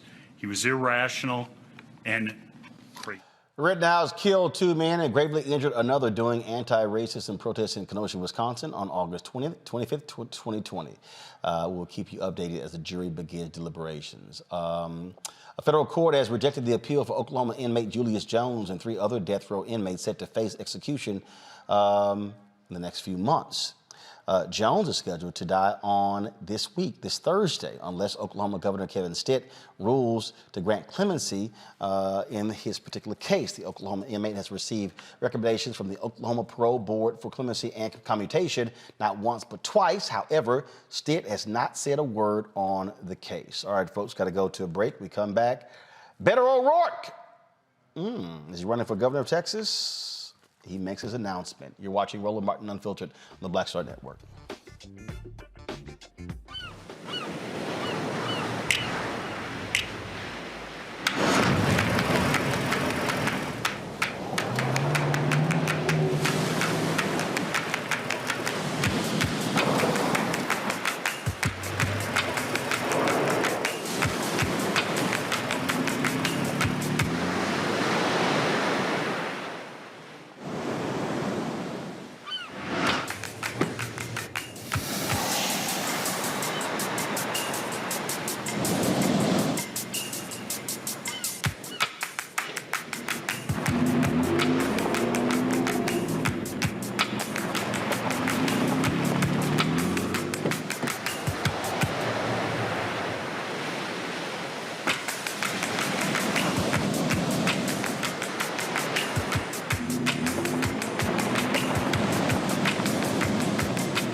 Maureen is saving big holiday shopping at Amazon, so now she's free to become Maureen the Merrier. Food is her love language, and she really loves her grandson. Like, really loves. How y'all doing? It's your favorite funny girl, Amanda Seals. Hi, I'm Anthony Brown from Anthony Brown and Group Therapy. What up, Lana Well, and you are watching Roland Martin Unfiltered.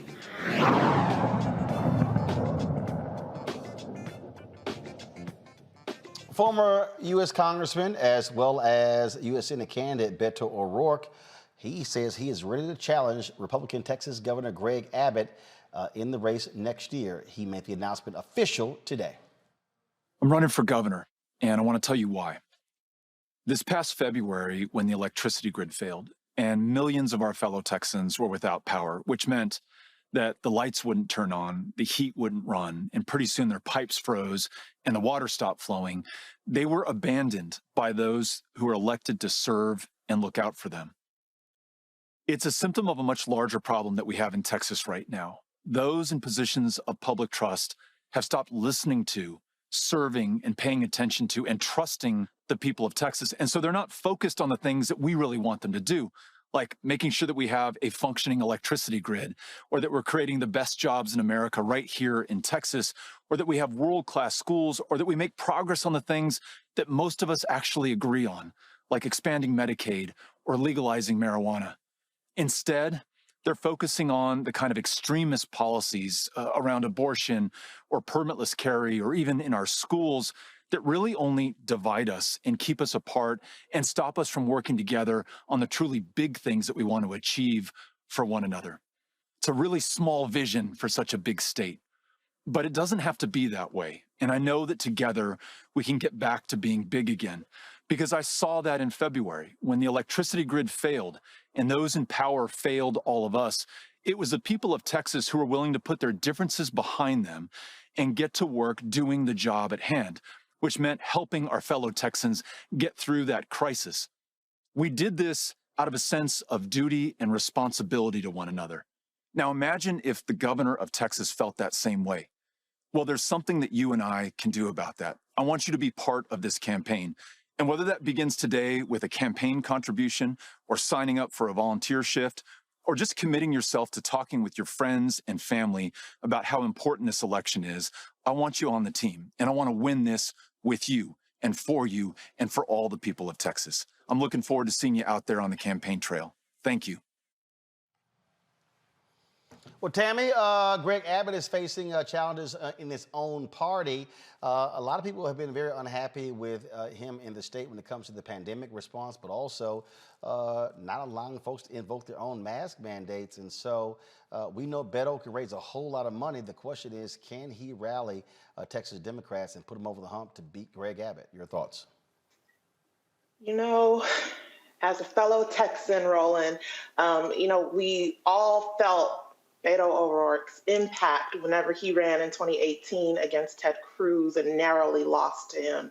So I think that Texas Democrats really need to rally around and support this campaign for governor for this Democratic candidate so that we can actually see some wins and a success of having him beat Greg Abbott, because a lot of Texans, including Republicans, have been, as you mentioned, very disappointed with the way Greg Abbott handled not only the winter storm in February, which paralyzed the state of Texas. I don't think that people truly understand how bad it was, how cold it was, and how many days we were without power. And that impacted not only Democrats, but also Republicans. And we saw a lot of bipartisan efforts being made. But I think that because the Republicans were unhappy with Greg Abbott's response, and they are no longer really liking this very extreme divisiveness from the Trump era. They kind of want to distance themselves from that. Gotcha. And he still is kind of reminiscent to that. I think that there's going to be a lot of support, and as long as the Texas Democrats rally around and get it together, we can turn Texas blue. Bottom line here, Eugene, it's about raising lots of money, being able to rally the base. He came within 2.5 points of beating Ted Cruz. He's got his work cut out for him. But again, he has the advantage of having a lot of people who want to see him win and the ability to raise lots of money. Look, he'll be able to raise money. He'll be able to organize people. He has a message. The question is, can he grab enough voters to cross over to win the election?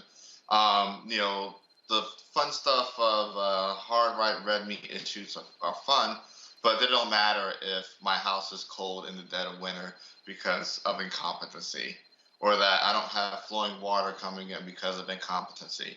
When my basic needs are affected by somebody that is incompetent or provides incompetent leadership or decides to skip off to Cancun during the middle of a crisis, I don't care about any of the other fun stuff when my survival's at stake. And I think that, the one smart thing Beto's already done is lead off with the issue of what happened during the winter storm last year when the utilities essentially shut off, not because somebody didn't pay their bill, but because the government failed their people. And look, the thing here, Congo, that's how you go after them and you say, you fail. And then they tried to pass on the cost to fix the problem to the taxpayers. Yeah. Abbott, look, you keep hitting that could resonate with voters. Absolutely. That was a very Biden-esque message from Beto, because we know that people are going to try to paint him as an extreme with his past comments about guns and so on and so forth. And look, one of the things he has going for him is these infrastructure bills. People that he's going to be able to talk about, this is what's happening. I'm going to help continue these programs that you're starting to see come to our state. And I believe that if he continues on this kind of moderate style path, and as long as we protect the voting rights of the people of Texas and across the country, he has a chance of winning that next election. All right, folks. So tight 1 second. Gonna go to break. We come back. Fit, Live, Win. Talk about working out for your mental health. That's next. The Roland Martin Unfiltered.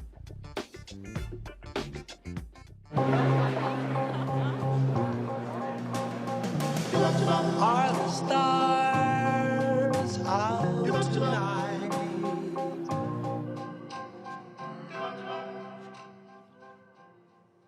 Alexa, play our favorite song again. Okay.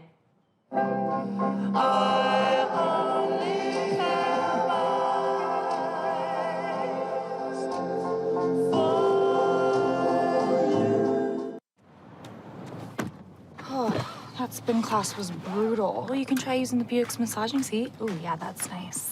Can I use Apple CarPlay to put some music on? Sure, it's wireless. Pick something we all like. Okay, hold on. What's your Buick's Wi-Fi password? Buick Envision 2021. Oh, you should pick something stronger. That's really predictable. That's a really tight spot. Don't worry, I used to hate parallel parking. Me too. Hey. Really outdid yourself. Yes, we did. The all-new Buick Envision, an SUV built around you. All of you. Betty is saving big holiday shopping at Amazon. So now, she's free to become Bear Hug Betty. Settle in, kids. You'll be there a while. Ooh, where you going? It's Kim Whitley. Yo, what's up? This your boy Ice Cube. Hey, yo, Peace World. What's going on? It's the Love King of R&B, Raheem Devon, and you're watching Roland Martin, Unfiltered.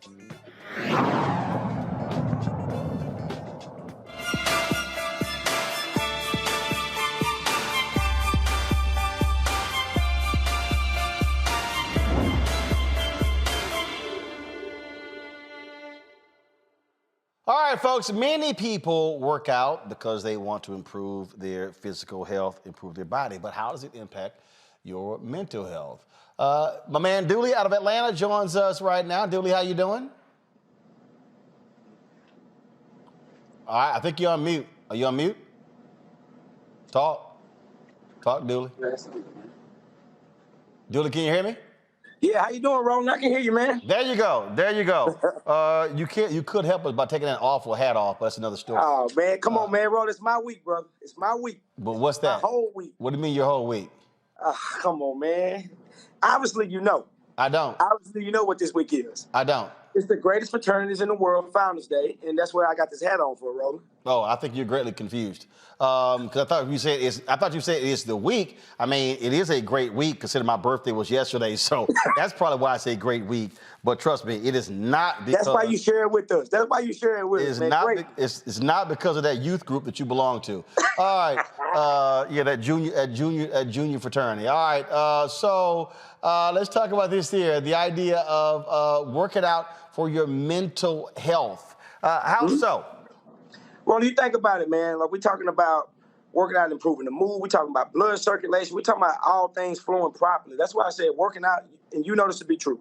Like I said, as you get older and as we start and stop being able to produce and do certain things. You got to find you something, man, to get that body flowing, get some circulation. Like you got to think, everybody waking up stiff and sore and all that. That's why working out, keeping that body moving is so important, brother. Well, look, I know some people who, I mean, they say, look, it allows them to step away. It allows them to free their mind up, by working out. Some do it by walking, by being able to, to walk outdoors. Because also the stress levels that come with us also impact. People have depression. They have anxiety, and so I know many who say working out matters. Yeah, and you think about it, you look at like the rates now, I'm sure that number has quadrupled since the pandemic. And that's why I was telling people when we was confined to the house for so long, and you look at it like, if you was to pull some numbers, I had some earlier too, I should have brought them, but you like that number is almost quadrupled when you start thinking about anxiety and depression. So the number one way to free that up is, like you just said, man, getting active, working out, getting outside, and keeping that body moving. It absolutely does matter. Eugene, you were doing that for a while, beating back your diabetes. Was it important for your mental health? Absolutely. It was extremely important for mental health. Without it, probably be able to sit here and go back and forth with you a couple years later.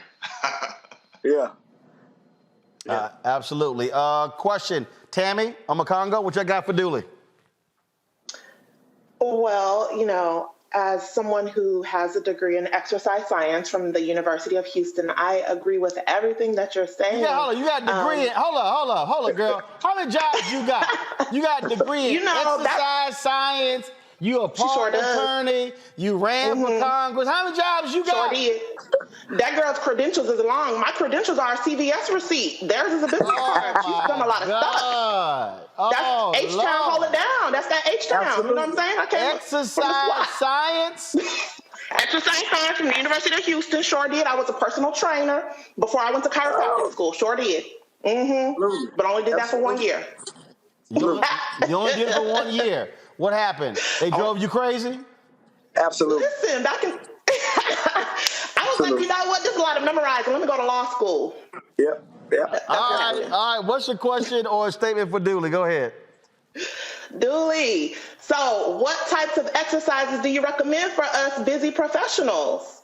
That's why you have to find something online. But like I said, you're not going to have time to get up in the gym. You very rarely have time to leave the office. So you start thinking about, you find you something online. You can literally sit at your desk with your stapler, your phone, your water bottle, and get a complete workout in. You just got to find something to stimulate your brain. Like I said, you're sitting there, you're doing the same things. You got to find something to challenge you. Like I said, physically, I literally can draw a workout up, keep going, Ro. Let's keep going. And then go out to the side now. You give me 100 of those. After that 99th one, you're going to be feeling it. Hold up. You got to find you something that fits your schedule. I got a bottle of water, some hand sanitizer. Just go like Lord. Give me a wide. Absolutely. Give me a wide shot, Anthony. Yeah. Yeah, form is a little off. Use the hand sanitizer and use some water. I love it. That's all you need. That's all you need. Hey, matter of fact, bro, just hold it. Just hold it. Just hold it. Just hold it. Black power. Amen. There we go. Macago, what you got? So what would you say, Dooley? First of all, you're just awesome at everything that you're doing. What would you suggest for some dietary changes for people who are just getting into working out? What are some of the things they should be looking at either dropping or consuming less of on their journey? And like we was talking earlier, I always tell people we do it blood type based. You got to do what works for you. Like I can sit up here and tell you what works for me. I'm O positive blood type, but you need to dig more too in what's flowing through your body. That's what we're made of, our blood types. So you need to eat based off your blood type. You need to diet based off your blood type. You need to find out what things your body are rejecting and things your body are retaining, and that's how you determine what you should and shouldn't be eating. I never tell people to eat or drink what I eat or drink. Because what I eat or drink ain't going to make you shit, like I always tell people. But I always tell people, let's eat based off what you got going on in your life, what you got going on with your blood type, and let's base it off that. All right, then. So, again, folks, your mental health is important. And so, please, if you're going to exercise, don't do it just for physical. Also do it for you to be able to get out and keep it straight. All right, Dooley, where can people reach you? At Effect Fitness on Instagram, at Effect Fitness on Facebook. And if you get a chance, man, go download our app, Effect On Demand. Best app we got. Best thing smoking. So last question for you. Okay, so what in the hell I do if I'm using my water bottle to work out, but then I finish drinking it? Now you need another water bottle. I mean, do I do pinky raises? Yeah, keep going. Just keep going. All right, Julie, I appreciate it. Thanks a lot. All right, man. All right, Tammy, Eugene, Macongo, I appreciate it. Thanks for joining us on today's panel. Folks, if y'all want to support what we do, please download the Black Star Network app. I had a brother send me a tweet just a moment ago. He said, man, Twitter was buffering, but I'm glad I got the Black Star Network app. See, I told y'all. See, y'all ain't got to worry about no Instagram, Twitter, Facebook. Download the app. You can watch the show that way. And we're about to launch some new shows, so you definitely want to do that. All platforms, Apple phone, Android phone, Apple TV, Android TV, Roku, Xbox, Samsung, Amazon Fire TV as well. Come on. Anthony, come on, show the graphic. Come on, let's go. I already ran through all of them already. Let's go. All right, y'all. So that's how you download the app right there. You can also support our Bring the Funk fan club. Every dollar you give goes to support the show. Cash App is $RM Unfiltered. PayPal is R Martin Unfiltered. Venmo is venmo.com/RM Unfiltered. Zelle, Roland at RolandSMartin.com. Roland at RolandMartinUnfiltered.com. Folks, that is it for us. Don't forget, we're going to be in Brunswick, Georgia on Wednesday and Thursday. And I'm in New York City on Friday. Crazy busy week. So we appreciate it. Again, your dollars makes it possible. Support the show. I may also thank the partners, our advertising partners. Verizon just started today. Thank you very much, Verizon. We've got Amazon, Buick, and Nissan. Thank you so very much as well. I appreciate those companies that support Black-owned media. Why? Because hashtag Black-owned media matters. I will see y'all tomorrow right here. Roland Martin Unfiltered, Black Star Network. Holla!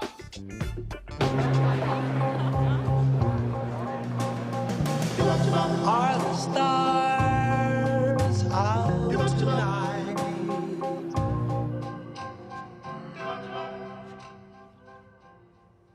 Alexa, play our favorite song again. Okay.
To be smart. Roland Martin's doing this every day. Oh, no punches! Thank you, Roland Martin, for always giving voice to the issues. Look for Roland Martin in the whirlwind, to quote Marcus Garvey again. The video looks phenomenal, so I'm really excited to see it on my big screen. Support this man, Black Media. He makes sure that our stories are told. See, this difference between Black Star Network and Black-owned media and something like CNN. I got to defer to the brilliance of Dr. Carr and to the brilliance of the Black Star Network. I am rolling with Roland all the way. Honored to be on a show that you own. A black man owns the show. Folks, Black Star Network is here. I'm real revolutionary right now. Roland was amazing on there. Stay black. I love y'all. I can't commend you enough about this platform that you've created for us to be able to share who we are, what we're doing in the world, and the impact that we're having. Let's be smart. Bring your eyeballs home. You can't be Black-owned media and be scared. You dig?